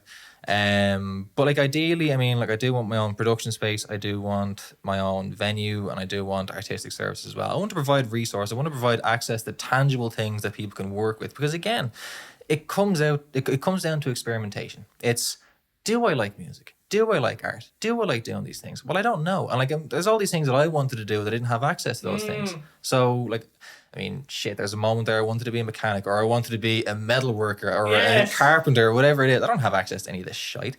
But like, if I was a place where I go, no, I'm actually not really cut out for it. Trying it out, whatever. Yeah, you kind of burn out that idea, or you'll go, oh no, I actually do want to go with something with it. But it's just providing options ultimately. That's the kind of main thing. I want to provide people. Yeah, like options. Like we were saying, like a little simulator, like the gig simulator, or the music simulator, the network simulator. It's exactly like, how is this going for you? I don't know, this is actually hell and don't like it. Well, now you know. Right, now you know. Now you don't need to think about it ever again. Exactly. Because you can drive yourself nuts. Or you might love it and then want to give everything to it. Exactly. In a way, but if you can facilitate, that in a way. But then, so what? Like let's, because if you're starting from zero and let's say like you have that big goal out there, like you're talking about trying to talk to the council, and like how are you thinking about, okay, so how are you thinking about what are the avenues to getting a venue? Like that just seems like such a big thing to try and do. But but there are obviously steps someone can take to do it. You know what I mean? Yeah. So like the primary thing really will be the community. Like Yes. I need people to buy into what I'm doing, and I'm lucky enough now that a lot of the artists that I've worked with, they're happy enough with what I'm doing, and they want to see me succeed. But like I need Ireland behind me essentially, which is a Yes. difficult thing. Like, and even though we're such a small country, it's quite a difficult thing.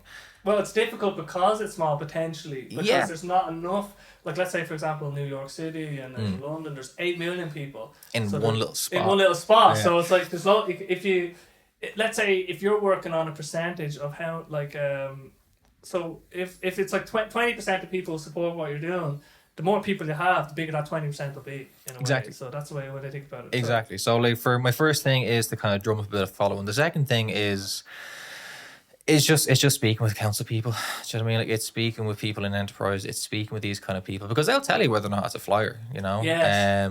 So like that's the other step too. But like you need, like, I'm gonna need a team of people at some point. That's the other Yes. thing too. Like, I'm not, like, me having a venue.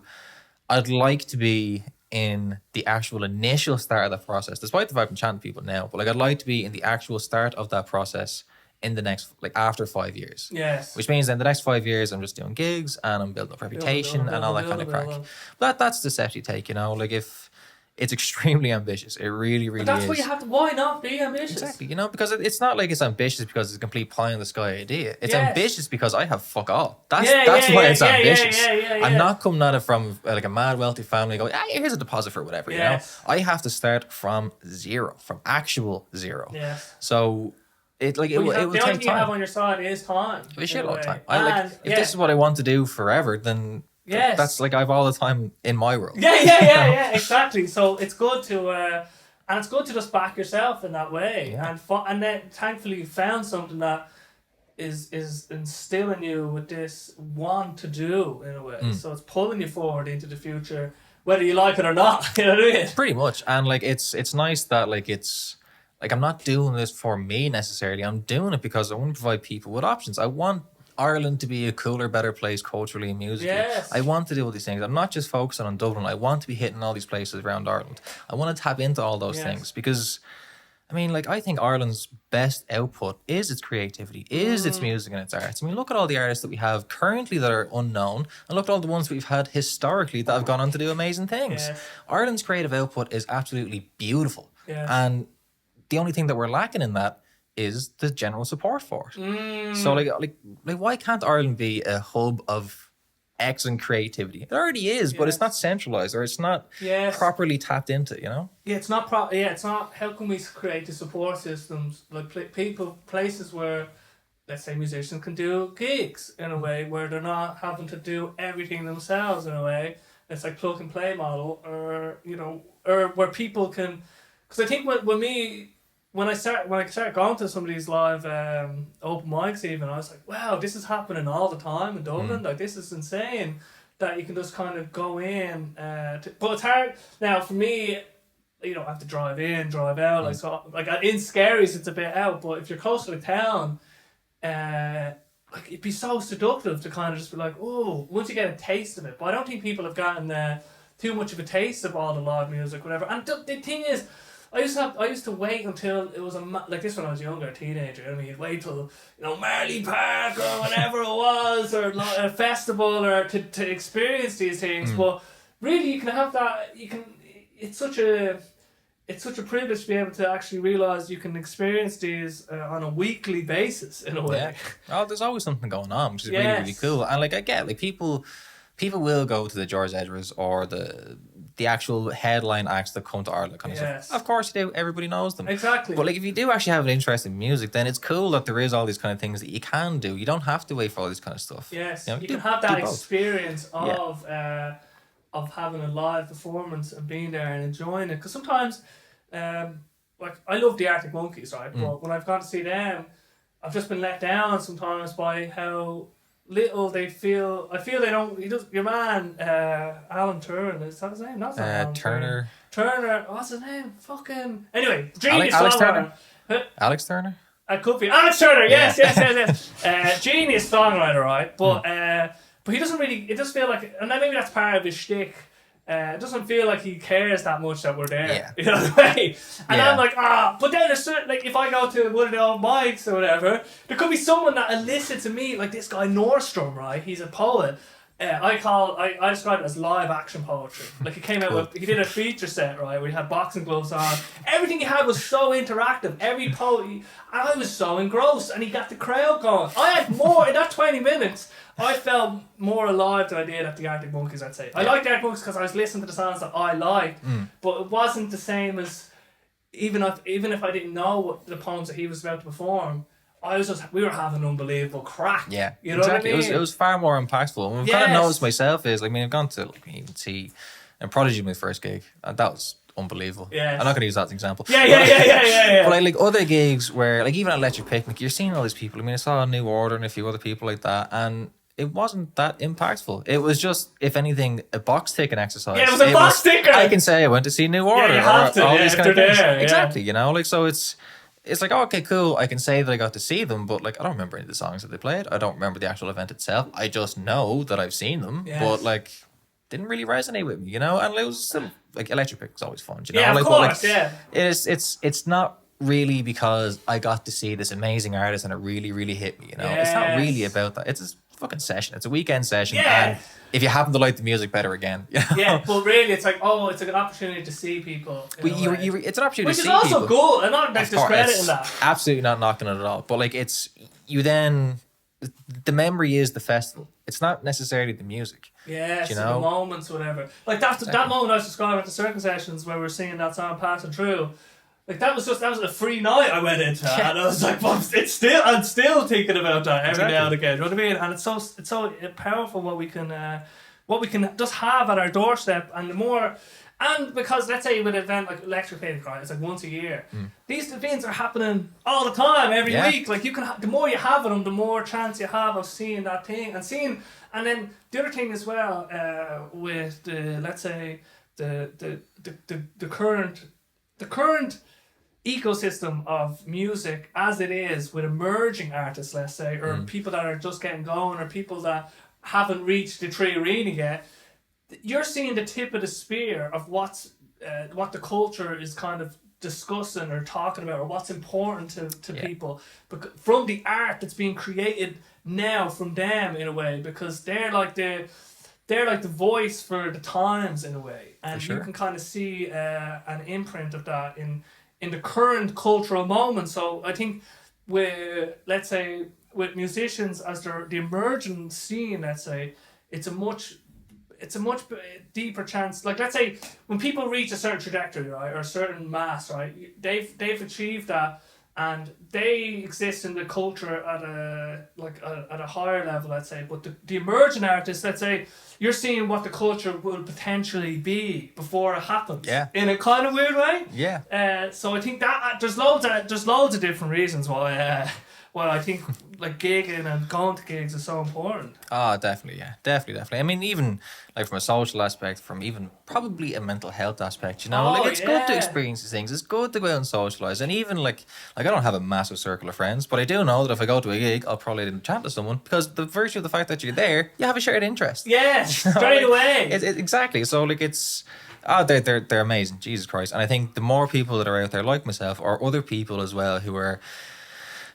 In the endeavour of creating more nights like this and trying to support artists, then I am happy to support. Yes. I'm very, very happy to support that, because, I mean, like I said, like, those people aren't competition for me. If you're helping other people, that's not competition. You're doing something savage and you should keep doing it. Yes, you know? And we're all going to benefit from it. So what is, besides the potential venue in the future, like, what is next year? What's the next kind of projections for what you want to do with Raise the Bar look like? Yeah, so the next kind of thing that I was actually happy to touch on was there's an Italian band coming over. That this is actually unannounced yet. By the time this comes out, it may be announced. I'm hoping so. But there's an Italian band coming over, Red Roll, and they contacted me looking to do a Dublin gig. I was like, okay, cool, Dead. You know, I know people in venues, and they said, "Oh, do you have any? Or do you know anybody else around Ireland, or can you put us through to these people?" I was like, I'll just do it for you. So now I'm organising an Ireland tour for an Italian band. No way! Which is crazy, absolutely crazy. So we have That's hilarious! It's nuts. Like, so we've Cork, Waterford and Dublin so far, and we're aiming to get a few more venues for the week following. But like things like that, I mean, I get to do a tour with a band. Fantastic. Wow. That's such a cool thing. That's such good experience and good clout, good reputation points in a way. Exactly, yeah. And like, it's cool little thing, because I mean, they're signed by Universal. Universal Italy. So I was chatting to them about it as well. You have to learn Italiano now. I'm not even going to try. No. I'll be cancelled Let straight me away. all embarrass us. But like it's an interesting thing because like they're not coming over with Universal representatives. But in terms of the bands that I'm getting support acts for, if Red Roll, the Italian band, if they share something from the support act, you don't know who might see it. 100%, you know? yeah. So there's a lot of kind of interesting things like that where it's a networking thing The too. networking thing is so important, like, because Definitely. the reason that certain people, I think, with, like, let's say music, right? If you hear a song enough, usually you'll be like, you won't hate it. It'll like be like, it's actually a grand song. But if you're not subjected to the song, like let's say music on the radio, there's so many songs that I know that I didn't try to learn. You know what I mean? But I just know them, like Pussycat Dolls, like don't you wish you go for it? I just know that song. I can't help that. Or High School Musical, like they're all in this together. I can't help that I know these songs, right? Because I was subjected to them. So with the networking side of things and what you're discussing there, it's like you just need someone to, like, if you're a musician and you're like, I want to try and make it with my music and I want to try and do this more. Because I think what making it means, like for me, is that, I could just dedicate more time to actually writing music and performing. And having people come to me perform, like that would be amazing. So if more people can kind of get on board, and so if you're able to get these kind of partnerships, like where people this being support acts for these guys, like that'll be a huge thing for somebody. Yeah. That you're able to try and help facilitate in a way. For sure. And to be honest, I'm kind of banking on that as well because, I mean, like Red Row, and they know it themselves, and a lot of venues have rejected to be based in this. They don't have a presence here. Yeah. So when it comes to getting a support act for these things, it's like, okay, well, look, you're not going to be getting the bulk of the ticket price because you're not the main act. Yes. So I was like, okay, well, if I'm going to be drawing the most crowd, then why should I bother? I was like, well, it's the potential. You have the potential to be seen by these people, and you kind of need people to buy into that as well. And I'm not saying the support acts because I'm just trying to convince them so I can get them to fucking come down. There's an actual tangible thing that could happen from this. It's a huge opportunity. It's an opportunity. Why not take it, like, potentially anyway? Exactly, because like if you are seen on Red Roll's story by someone in Universe to go, actually, what is the crack with that band? Yeah. Like it's the what if, you know? Yeah, and you're giving yourself more opportunity to kind of be seen and heard, and it's funny because that's such an interesting thing to have happened to you, like or opportunity to kind of come your way. Like, did they just reach out to you? They just reached out to me, yeah. To your, like, raise the bar. I asked them, I was like, how did you like get in contact with me? I just looked up Events Dublin. I was like, that's the fucking power of hashtags. They found me because of Events Dublin.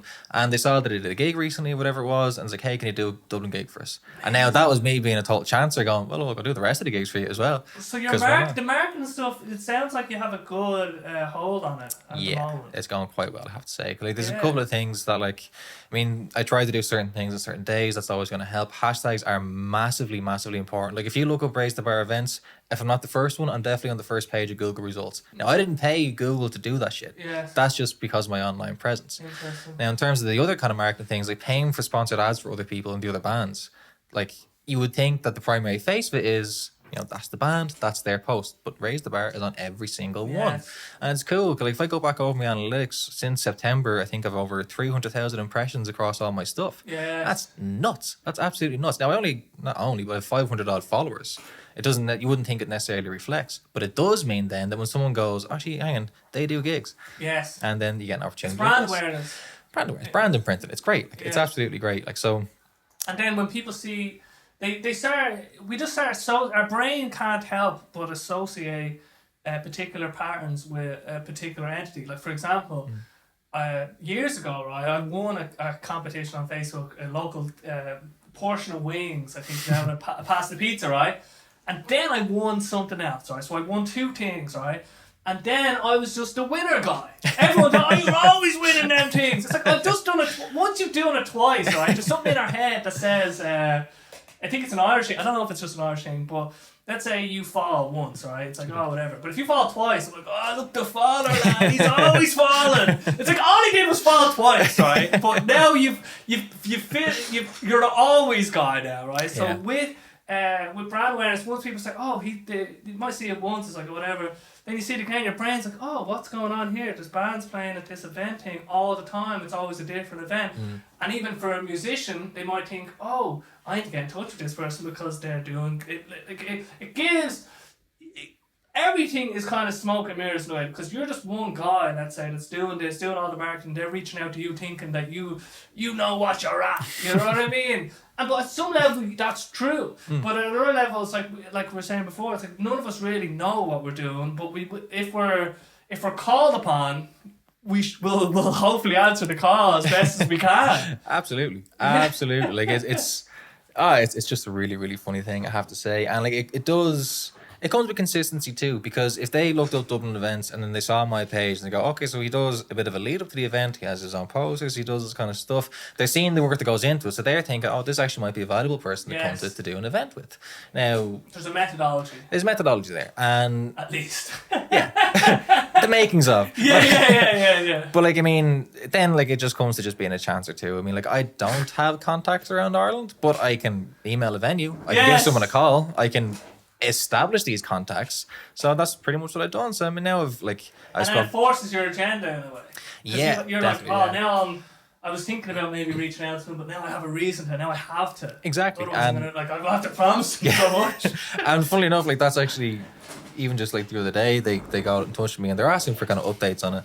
And at that point, I didn't have Waterford gone to.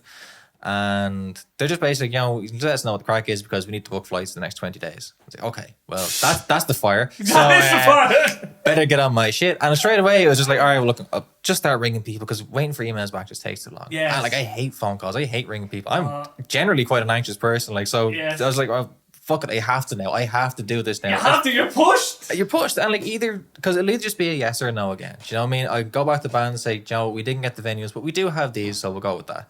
Or it's, we got more. So like I mean, I owe it to the band as well to give them an answer. I need to be clear with them. Yeah. You know, because that's part of my reputation too. I mean, especially if they're coming from Italy, if I can mitigate as much stress for them as possible, better again. Yes. So there's potential upside if it goes well.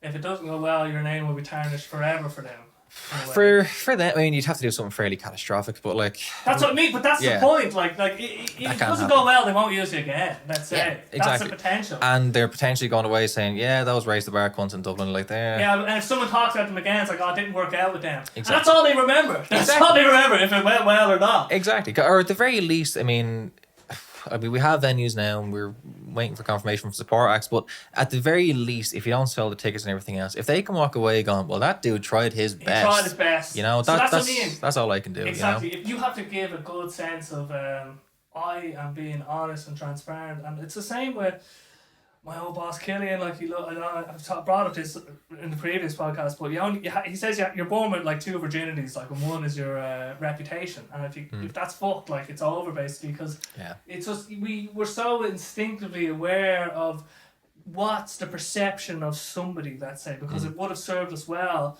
if you were robbing bread from me or whatever, and like. No one wants to bring a bread robber around to the house. You know what I mean? Exactly. Yeah. So if your reputation precedes you in a way, and that's what brand awareness is, but they're all human characteristics in a way. Definitely. But that's brilliant. It's just amazing to hear that because as you move forward, like your network is going to grow, and then certain people will know you, and more people know you, and then you're just going to be kind of like a node for all these other networks, and then when something comes to you, you can piece pieces together in a way, and the more people you know, the more little pieces you'll have. Exactly, and then more people you can chance your arm with. Yeah, exactly, and it also means then that like if someone's looking for a support act, I have 50 odd artists that I can contact. You know, like I can send you over a list if you want. I'll do all these certain things. Genres, perhaps. Or exactly, whatever, I can break it down into whatever you need. You know, and it's. Yeah, like it's just networking and working your bollocks off. Like yeah. Simple as. But in terms of what if someone, because let's say we're setting up gigs and stuff, like what advice would you give to somebody like who let's say was in your shoes before you start, but had this idea of wanting to like run gigs in some way? Maybe it's just a one-off charity gig or something or whatever. Like what advice would you give?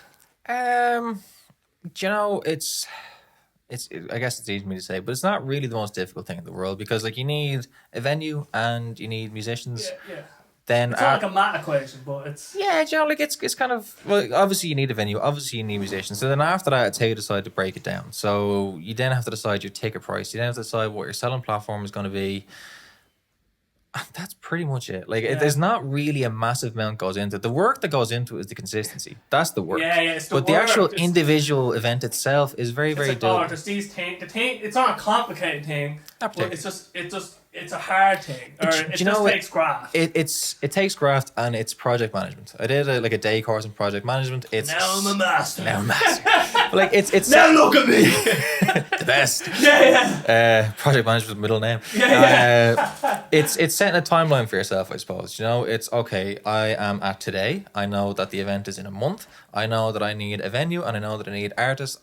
Set objectives for yourself. Yes. Then, like, you'll probably need to set a budget as well. And then after that, it's kind of setting expectations. Am I going to get the money back? Am I going to raise this amount of money? Whatever it is. But like in terms of the actual workload, get the venues, get the bands, set yourself a timeline, and try and stick to it as best you can. Budget as well, but I mean, what I'm doing now, it's not really a massive budget involved. You know, Yes. like I don't factor in sticker costs into the individual events. The individual events, the cost is the venue, and I suppose like the ads that I put into it, which is fuck all. But like that's the actual budgeting side of it. It's not really a whole lot to consider, you know. Like if you're doing like merchandising or if you're doing an online shop and all this kind of crap, it's a bigger endeavor. Like you're gonna have to overheads and all that kind of crap. But at the moment, these t-shirts. not yet. I'm just getting them out there. It's an original. yeah. But you know, in terms of doing the events itself, it's not really that hard. Online promotion is harder because there's just a bit more strings to it. Like you need to be consistent. Yes. Like you need to always be online and not to your detriment. Like don't, like if you have a day where you're just not fucking hours doing something, don't do it. Yes. You know, don't worry about it. But don't take the piss either. If you disappear for a month, you're probably going to lose a bit of following and you're probably going to find it harder to get back. Yes. In terms of like everybody chats about the algorithm, but really what it is be it Instagram, Twitter, TikTok, all this kind of crack, they want to know if you're using the app. That's all they give a shit about. Yes. So when it comes to online promotion, if you can do something every day, be it a story, whatever, that's ideal. Use hashtags because that just files away everything into where it's supposed to be. So just in terms of hashtags, what like I know from my perspective, it's like okay, like I've every time something changes, like what's the optimum amount of hashtags for each platform, whatever, blah blah blah. Yeah. Hashtag, what's the best hashtags? Like, is it the billion ones? Is it like the niche ones? So from my perspective, like what my approach now, I look at your perspective is so for musicians, it's like okay, well, music, let's say, has a trillion fucking followers, right? So maybe you want to. So I think a good metric is like from 20,000 to let's say 100,000. Let's just say that's a good metric, right? Because I can try and get more niche, so like Irish musician, Irish music, Dublin music, Dublin musician, and then maybe throw in one big one or something. Maybe that's it. And then optimally, it was 11, I think, and then after 11, so people did these studies, right? They did like 11 hashtags for Instagram, and it always changes all the time, right? Yeah. So you might have something completely different to me, but I'm just saying this is what I've heard so far. So it wasn't anything after 11, really didn't see much bang for your buck afterwards. But then my brother was sending me something that's now it's 6, and so now it's like 6 hashtags usually gets the biggest thing. So from a hashtag perspective, what have you come across, or what's your strategy? So with hashtags, I can only really attest to Instagram because that's what I use. So with hashtags, how I break it down is your brand, what you do, where you are, and there is another one that'll come back to me. So I say like raise the bar, okay? Yes. So on everything that I do, it's hashtag raise the bar, it's raise the bar events, it's raise the bar Dublin events, it's raise the bar events Ireland, it's raise the bar Ireland. All of those things because that's my brand. Okay. I want someone, if they see a raise the bar sticker, they're going to Google it and I should come up. Okay. Then it's what are you doing? So I'm an event manager, I'm a small business, events, blah, blah, blah. Do you know what I mean? It's what the actual post that you're doing is about is important. Yes. Then location. So the event is in Soundhouse. Hashtag Soundhouse. Hashtag Dublin. Hashtag Ireland. All of these things. Hashtag Earth. Planet Earth. Yeah. But it's like if keeping it localized to and relevant to what you're relevant. doing. And then like in terms of numbers, so it would make sense to say that like six is the optimum to have in a post, because if you look at a post and it's the caption and everything else, and if you see 30 fucking hashtags at the end of it, it looks ugly. I don't personally like it. But what you can do is like 30 is the maximum that Instagram allows. After that, it says no, that's not being published and everything else. I've made that mistake. It's heartbreaking. Yeah. So what I do is like in the actual main body of the text, I keep raise the bar events, raise the bar, like all the stuff that's actually relevant to my brand. Anything that I do after that goes into the comments, which if you are doing it that way, you have to do it immediately.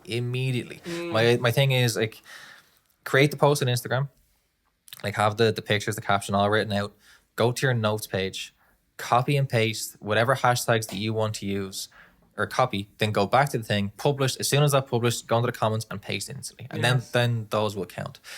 But like, it's like, I mean, keep the actual body of the post relevant to your brand. After that, use the 30 hashtags. They're there to be used. And keep there's no harm probably in using them.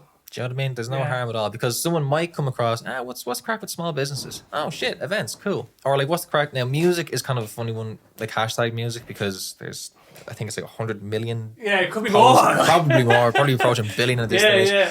And what's bizarre about that one is if you actually go onto the hashtag music tab or whatever it is, a lot of it is softcore porn. Yeah. It's nuts. Like, it's absolutely fucking nuts.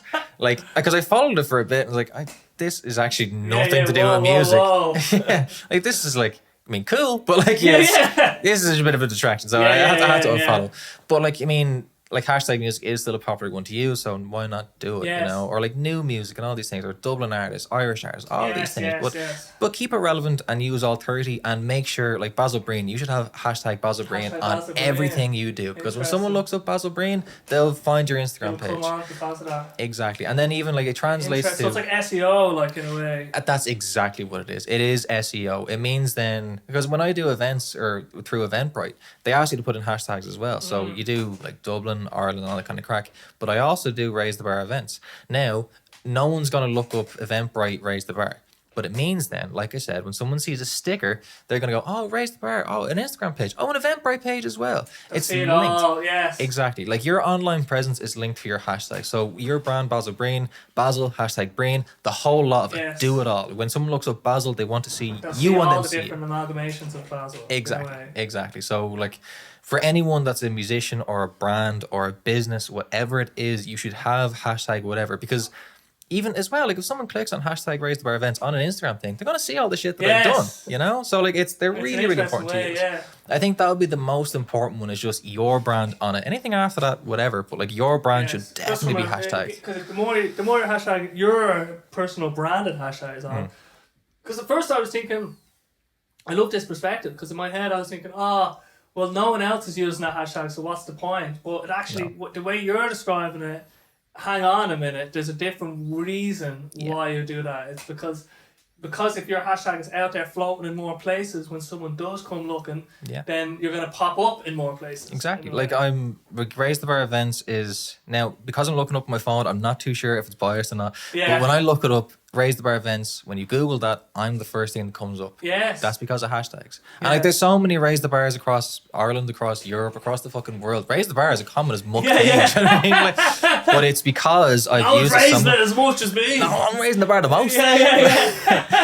But it's because of those things. I'm like, I'm outranking these people, and I didn't have to go to Google and say, hey, feature me on your first thing. I'm just using the tools that are already in front of me. You know, and that's the thing. Like Instagram, social media, like the algorithm is use me. That's the algorithm. Yes. Do you know? And just, like, because with the hashtag thing, it's funny, on my website, because I'm a software engineer, I have a little hashtag generator, so I'll have like one for original music or new music coming or podcasts. Like, so I did all the research, so I have loads of them, you know what I mean? And then I have a number, which I had set at 6, now I'm going to increase it back to 30, because why not? Like, fuck it. And then I have my own Basil hashtag, because it's just, these are all little things. It's like nothing's going to move, like, there are all these little things that you should, if you're going to make a post, you should be doing the hashtags. Yeah. You should be trying to do certain things, because it's like, why won't, if you're going to make the effort to fucking make the post anyway, why don't you just do the rest of it? Like, to give yourself the best bang for your buck. And then when you do more of these things, like you're saying, like you do one post, alright, we'll raise the bar, it's not going to be that much, but then everything has raised the bar.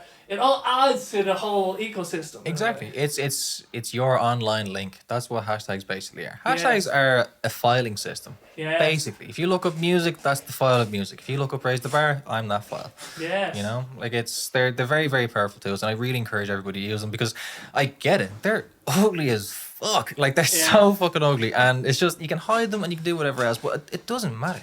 The post and the caption, that's the primary thing.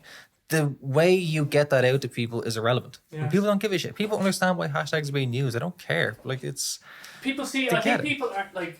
This is my perception now. I don't know if this is real, but people wouldn't use hashtags maybe because they don't want to be seen as trying in a way. Yeah, also I must try really hard because I'm not doing so well. Yeah, but like why be on social media? Why do anything? Like I was listening to Tyler the Creator talk about this, and he was saying. Like when he releases music, it's like you see people, they put it on their story once and then that's it. It's like, he put so much effort into making this song, I'm going to keep promoting it. And exactly. Because why would I put all this effort in just to not try and promote it? Or exactly. put more effort in? Like, exactly. Don't be afraid to put effort in, because I think it's also, it looked like there's egg on your face when like, oh, you didn't get your venue, did you? You stupid, like whatever. Like people are just, there's that tendency to just like, oh yeah, remember all that hashtags or whatever, because it's easier from the sidelines when you're not in the arena fighting the lions to just make stupid comments that just like make you feel good because you're not doing anything. Exactly. Yeah, it's so easy to be bitter. It's so easy to be mean. It's so easy to do all that kind of shit. Like, and I don't get particularly why people do it, but you know, like you're saying though, in terms of like putting yourself out there, you worked hard on that. Like you said, that was hard work. You invested in it more than likely monetarily. So why not do it? Not give it the and as best well, shit, because like, you might be concerned that like, oh well, you know, I know the people that follow me have seen it, but it's not about that. It's the next people that are going to follow you. The next people always that are going to follow you, because the people that are following you expect the fact, especially for your musician, you're going to be sharing the same shit constantly until your next single comes out or until your next gig or whatever it is. That's an expectation there. It's the next people. It's the people that haven't seen your shit yet. That's why you should do it. Yes. You know, and like obviously like really please put your stuff out there. You as well. And any other musician, put yourself out there. Really, really do. Don't be afraid to push yourself. No, and don't ever be afraid you're gonna piss somebody off. Because if you're gonna piss somebody off enough that they're gonna unfollow you because of music, they're not a fan. So fuck it. anyone like if you're worried about losing people, then you're not thinking properly, because you're not losing anybody. Yeah. You never had them. Or they weren't what you thought was support. Because they're not the people that kind of stick around and don't want to see. They're the people that you want. So my brother has it because he has like fucking like 170,000 on it. He has like hundreds of thousands on loads of stuff, right? But when he makes a post that, let's say, comes across brash, because he can just piss off some people because there's some people looking. Yeah. He'll see people drop off, but it's like, well, who cares? Because they weren't there anyway. You know what I mean? Yeah. Like if you had met them in the street, you wouldn't have been like, oh, they weren't your cup of tea, or these didn't resonate. There was numbers, but. Exactly. Just to keep putting your shit out there. Just really, really do. It's so important. And as well, like, because there's all these kind of tricks that you can do. Now, this might just be a personal preference, but there's things you can do where, like, you can kind of spam follow people and then you unfollow them. So then if people follow you back, you get their numbers, but then you've unfollowed them, so your ratio looks better and all that kind of crack. I don't do that because the people that I want following me, I actually want to buy into what I'm doing. Yes. I don't want people who are just like, hey, follow for follow or like for like. Now, they can be handy, but like if you're truly trying to generate an audience, you want a genuine audience. You don't want just the numbers, because if they're not going to translate into sales or streams or whatever it is, then they're useless to you. Numbers are just, if they're just vanity numbers, then they're pointless. They're totally pointless. Yeah. And as well, like being like musicians and artistic endeavors in particular, the marketing side of it is hard because it's not artistic. Yeah. You know, like it's cold and it's algorithmic, techie and algorithmic and all that kind of shit. When all you want to do is make art, it's really, really hard. So I get it, and which is why when I am doing gigs and stuff, like, I mean, like your man who asked me about the last gig as well. You know, what happens if we don't do it? If we don't make the money back? It's because you don't have to worry about the money of it. Then experiment with stuff. Like if I had an idea for a post that I would have normally done because I'm worried about the impact of sales. No, do it, because you don't have to worry about the impact of sales. Yeah. Try different things. Experiment with your branding. Experiment with your marketing tactics. Do all that kind of stuff, especially if it's a no risk thing. Yes. Like, cause just give it a go, because you have to do it. That's the annoying thing. You have to be present in these things. Yes. And it can be difficult to get the experience. And it's something that I've noticed myself. Like when I first started doing it in 2018 or whatever it was. Like that was every single time I was doing a post, my hands are there fucking rattling and I'll be having a panic attack before I Yes. do something. And even when I started off this endeavor again, it was a similar buzz. But the more you do it, the more you realize what works and what doesn't work, and you stop really giving a shit about You it. stop giving a shit. That's the It's the primary the thing, big like- thing is like you learn, but then sometimes it will like you're like it feels like sometimes you embarrass yourself in a way because you're Yeah. comparing it against. But let's say right a few years. Let's say when you started off, whatever it was, like any goodwill or likes or comments or people giving you stuff.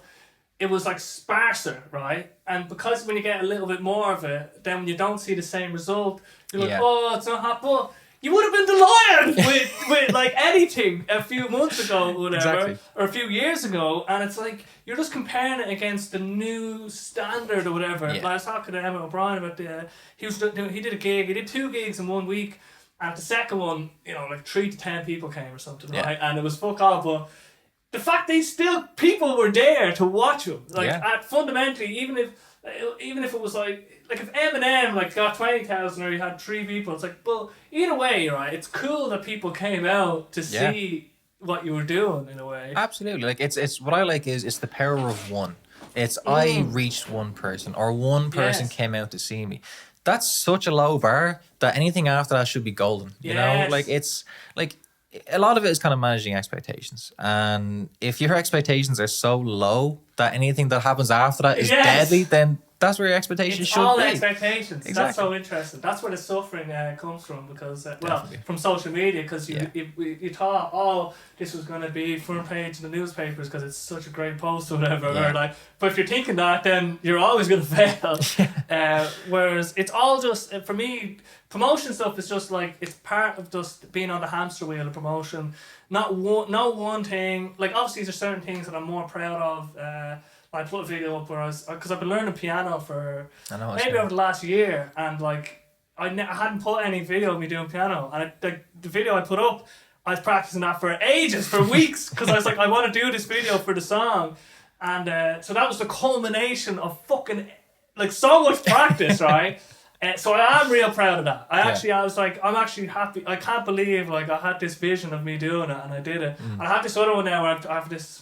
Because I have a loop pedal, but I'm going to do a real complicated loop where I'm going to have drums, bass, and that's why I have to try practice over this weekend now. But so there's other things. It's just a picture or whatever, and I'm not really there's not that much investment in it. But they're all part of the.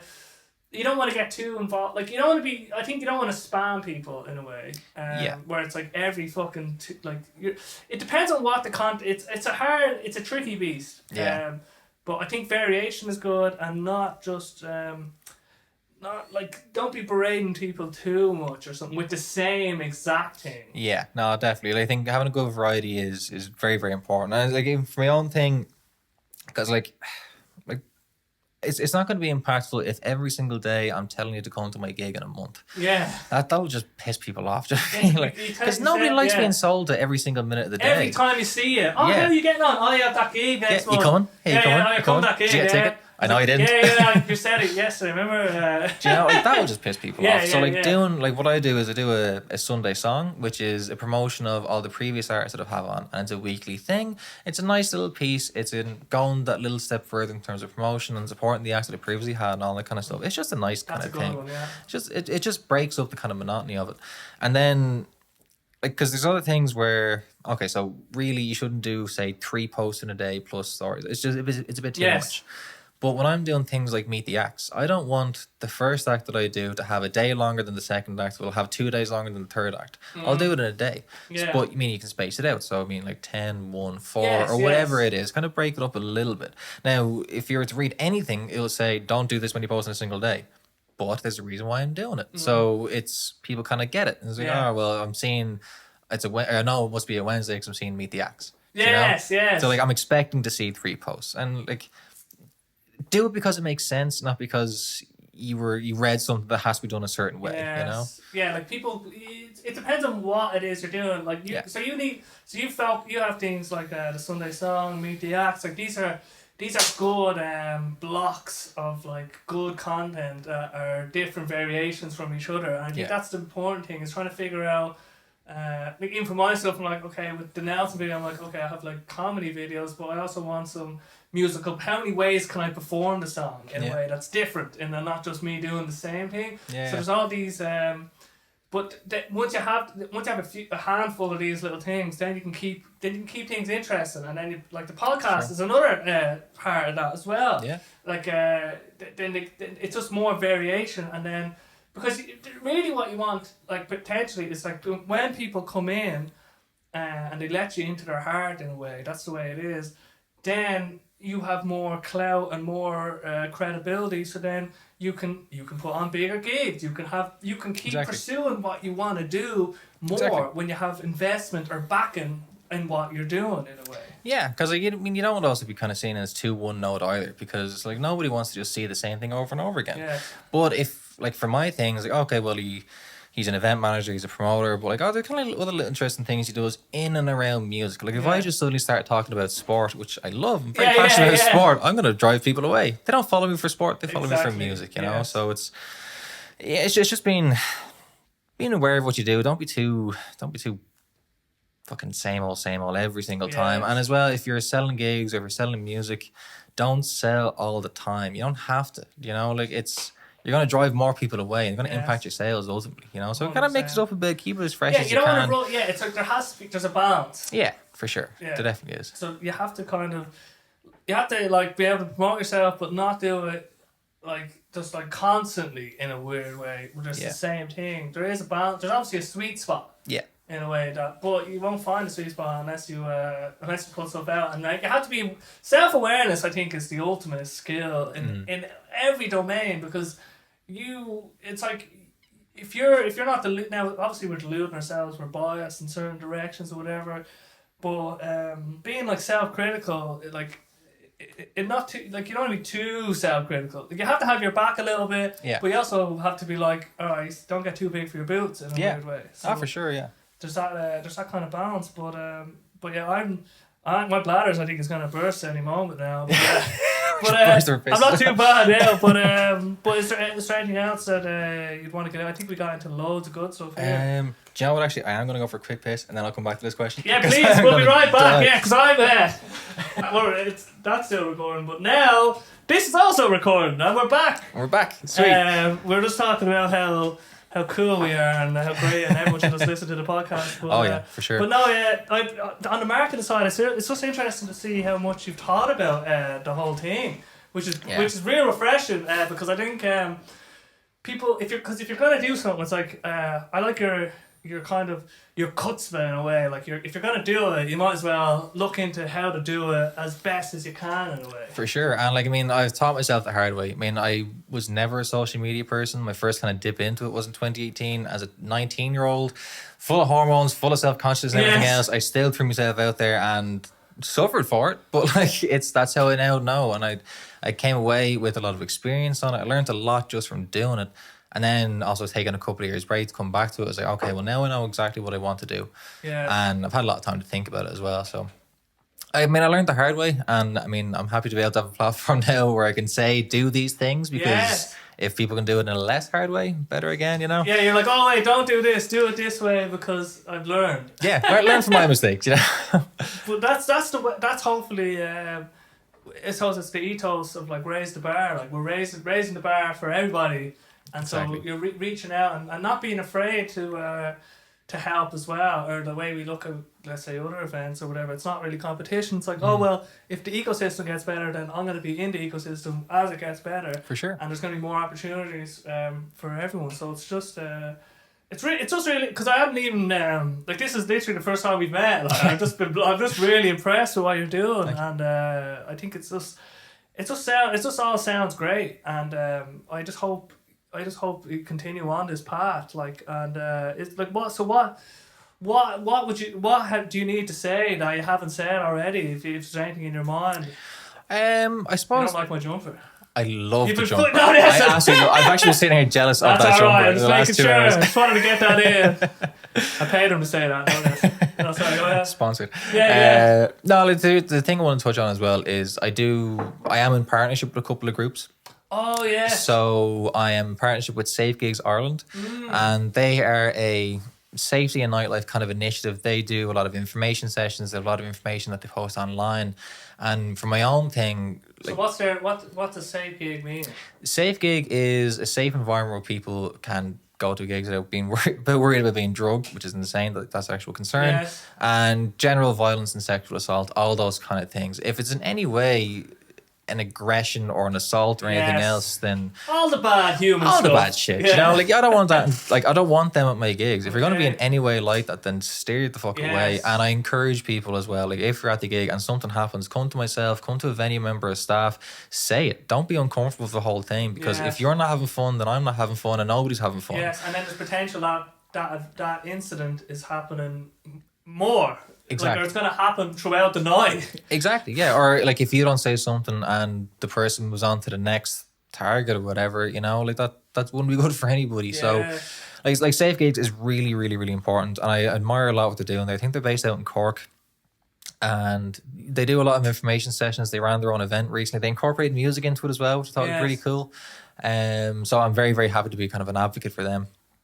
And I'd encourage people to follow Safe Gigs Ireland. I really, really would, because the information that they put out is invaluable. Whether you're a musician or you're an event goer or if you're an event manager, it's really, really important to have that information. Even for my own thing, you can kind of see the latest things that are coming up. Or, I mean, Jesus, like people are being spiked with needles and all sorts of shit. You know, I mean, that's Spiked with needles. you know, What is like jabbed or? getting jabbed with shit. You know, Oh, like man, that's stop. excessive. Like Stop jabbing stop people. jabbing people. Jeez, leave it alone. Fucking hell.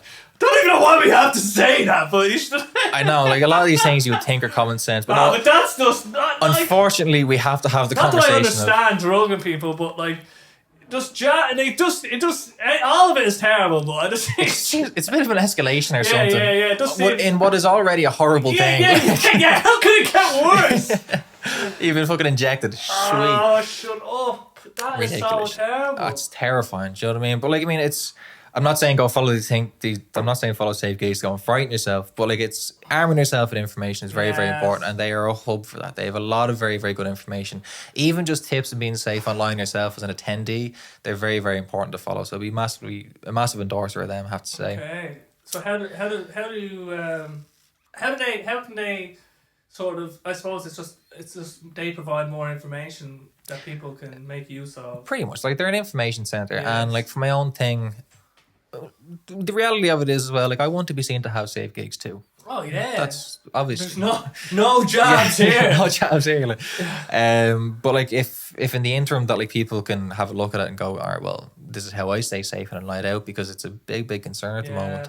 Yes. So like I came across them, I think, fairly early on when I started. They're the first kind of group that I approached in terms of kind of linking up with, because I mean it's a massively important message. I mean, I want people to be safe whether you're at my gig or not, you know. Yeah. Also if it can deter people from doing that kind of horrible shit, I think better again. It's insane when So fucking weird. because right, if you think about it, let's say I haven't experienced any jabbing or any like drugging in my life, but like if you play the numbers out, right, like if you scale this up in one, maybe it's one, and there's a statistical number that you can associate with people, how many people are drugged in every 1,000 or whatever. So like these things do actually happen, and it's funny because, well, it's not funny, but the fact that hospitals exist, right, the fact that we've donated this place where when people are having their worst day, we have a place where everyone can have their worst day. Like, because there's someone out there now that's having a terrible day. Yeah. And it's great that we have hospitals to do it, but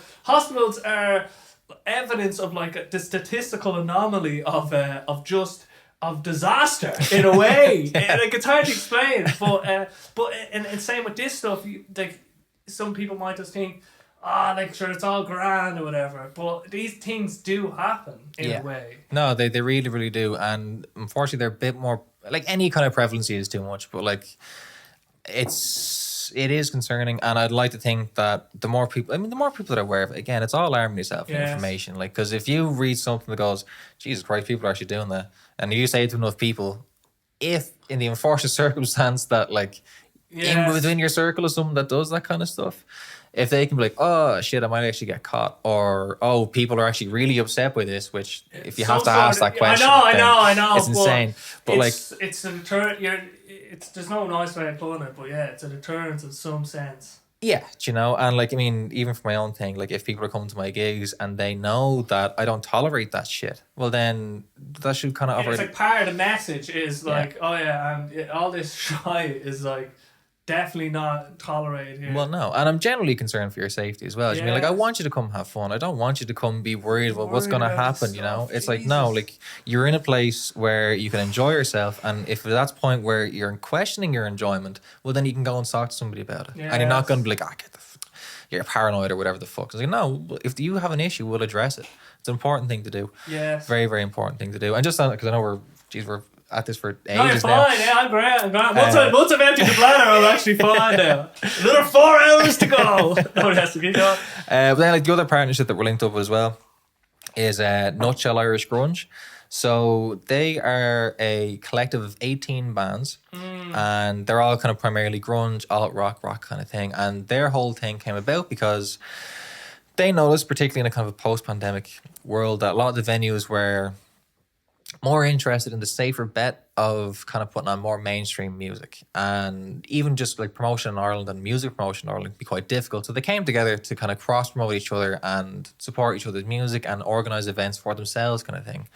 And what really kind of stood out to me was it on like the first page that they had, it was by the bands for the bands. And I love that. Like it's not a label thing, it's not like this mad corporate thing. It's just no, here's a group of lads that want to support each other's music. And I am very, very happy to support that. I would love to support that. So that's why going forward, like anytime like the playlist is updated, we're gonna tag that in because it's a community. Like Ireland is such a small hub of people, and to have access to musicians all across Ireland and groups that are centered all across Ireland, for my own thing, is massively important. Yeah. You know, and like as many people getting the message out for musicians as possible is all good in my eyes. You know, It's got so this image of like the wise elders of grunge. yeah. Order! But that's it. That's so interesting, actually. And there's like we were saying earlier, like a union of musicians in a way. It kind of is. With Yeah. all support, it's like, okay, I'm doing this gig. It's like everything. It's like, oh, when opportunities arise for the elder members, it's like, how can I fulfill this need or want with who's in my general circle, right? Because if you have a problem, let's say when you're looking for support acts for this Italian band that are coming over, you need to find a support act. So you're gonna go to the people that you know, like who you've already you don't want to be approaching a brand new person. Exactly. If you can help it, because it's like it's easier to just talk to the people I know. Yeah, 100%. And like, because like my primary protocol when it comes to any gigs that I do is I go through the list of people that have contacted me first. If you've contacted me, then you're a priority and I'll try and get you a gig. Now, if the gig that I'm doing isn't suitable or whatever it might be, well then I need to branch out and do all that kind of stuff. Yeah. So having someone like Nutshell, and even the fact that it's another group of people and someone else that's running it, means then I can send over the band. I can send over Red Roll and say, hey, what do you think of these guys? Do you know anybody that might fit? Who's the best kind of... What do you think would be the best support act for these dudes? You can have a conversation with somebody about it. Yeah. Which is very, very important. And like they have a roster of artists that I can tap into, and as well they can tap into mine as well as needs be. And again, just this whole thing of cross promotion, community building, it's massively supporting important. each other in essence. Exactly. You know, because like why wouldn't I? You know, Yes. why wouldn't you support music? It's such a nice endeavor. You know, Yeah. so you should. And it's hard because it's not as it's just hard for people to pursue it because the stock market makes more money or whatever. Yeah. Or it's a harder. If it's more fulfilling and but the reason.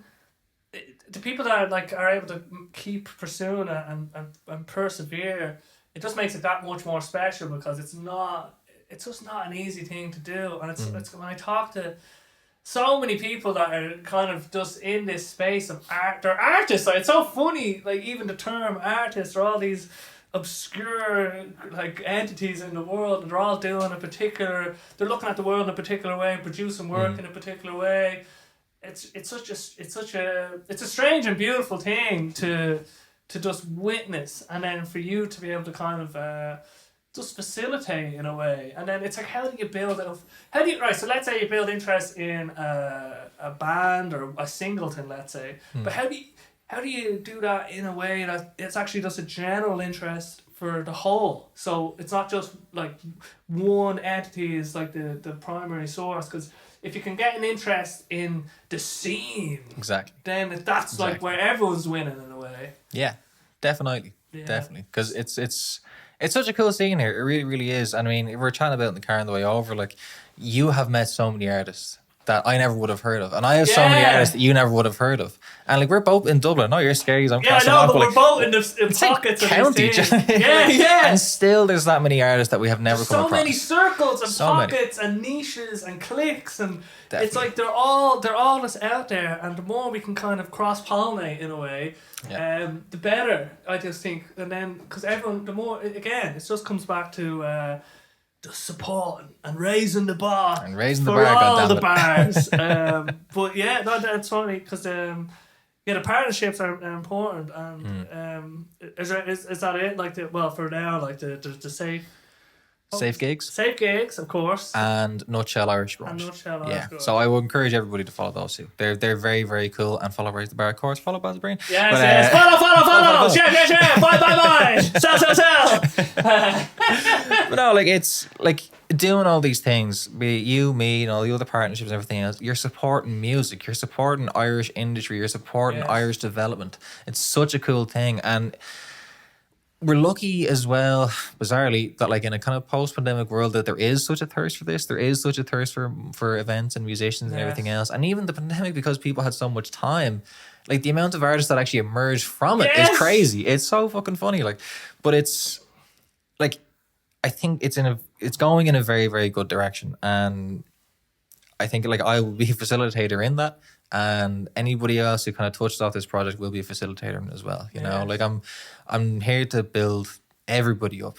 Conor Doyle has a really, really nice quote. I don't know if he quoted from somebody else or not, but he said to me, what's the point in dining at the top table if you're dining alone? And it's so true. You know, like what is the point in making it top if nobody is there with you? So it just makes it sadder. It's sad if you're at the table. It's like, hooray! No one wants that story. Like it's all about when you think about your life and what you're doing as a general story. I just think because that's what it like.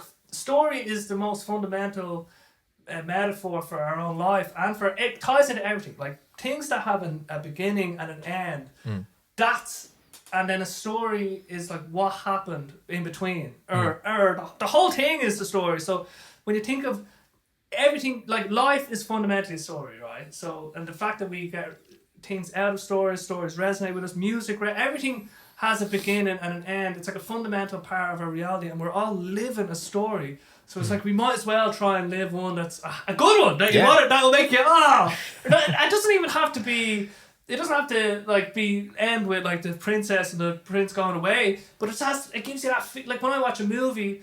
Like, I watched this film called The Whale, right? I don't know if you've seen it, but Brendan Fraser, I always, anytime the Oscars come out, I just like okay, who got the best performance? Because I love like the performance of acting, let's say, and a real good performance. But it's a harrowing movie. He plays this like 600-pound man, and it gives you. It's not like it has a great. It does. I don't want to give too much away, right? But it basically it's like, oh my god, that made me feel something, and it was a beautiful story for what I would see as a beautiful story, and that to me is like what I'd want to when I die, not if I die. Well, hopefully the AI will figure out a way of keeping Basil online. But you know what I mean? It's like if we're gonna live a story anyway, it's like let's try and live a good one. I think. Yeah, for sure, absolutely, and I think. And as well, like if part of your story is to just be kind, then you can't really go too wrong with that. Exactly. You know, like there's so much doesn't have to be a big story. No. Like there's cool little movies that are just about a little character doing a simple, what mightn't be like they're not in the public domain, but the most beautiful. It's just a beautiful story. A beautiful story doesn't have to be like Lady Gaga's story, or it doesn't have to be. The postman story, whatever. It doesn't have to be anything. Like there's nothing that has to. The only thing is like, was it good or not? And that can only be that's like a subjective kind of thing that you have to make that judgment on in a way. Jeez, we're getting into the esoteric now, as always. But anyway, how do you want to wrap this up? Joe, I'll wrap it up by like I do want to thank all the bands that I've worked with. I know I've name dropped a couple. I've worked with a good few now where I can't list them right off the top of my head, but I do want to thank every. We've been gone for a while. We've been here for a while. Yeah. But like I do want to thank every single one of them. I really, really do, because it's without them, I'm not I can't do anything without the musicians. Yeah. First and foremost, I cannot do anything without the musicians. Like, so I really like, and they trust me with their brand as well. That's such a massive thing. Like, that's really, like, that does really mean a lot. Yes. Like, to have that trust from someone with their stuff is super important, and I can only really thank them so much for that. As well, like, all the people, of course, who come out to the gigs. I mean, family, friends, and everybody else in between. Like, I mean, again, without the musicians, and especially with the people that come to the gigs, what I'm doing is not possible. So it's massively important to thank those. Ralph as well, I'll give him a shout out too, because the dude is just a legend.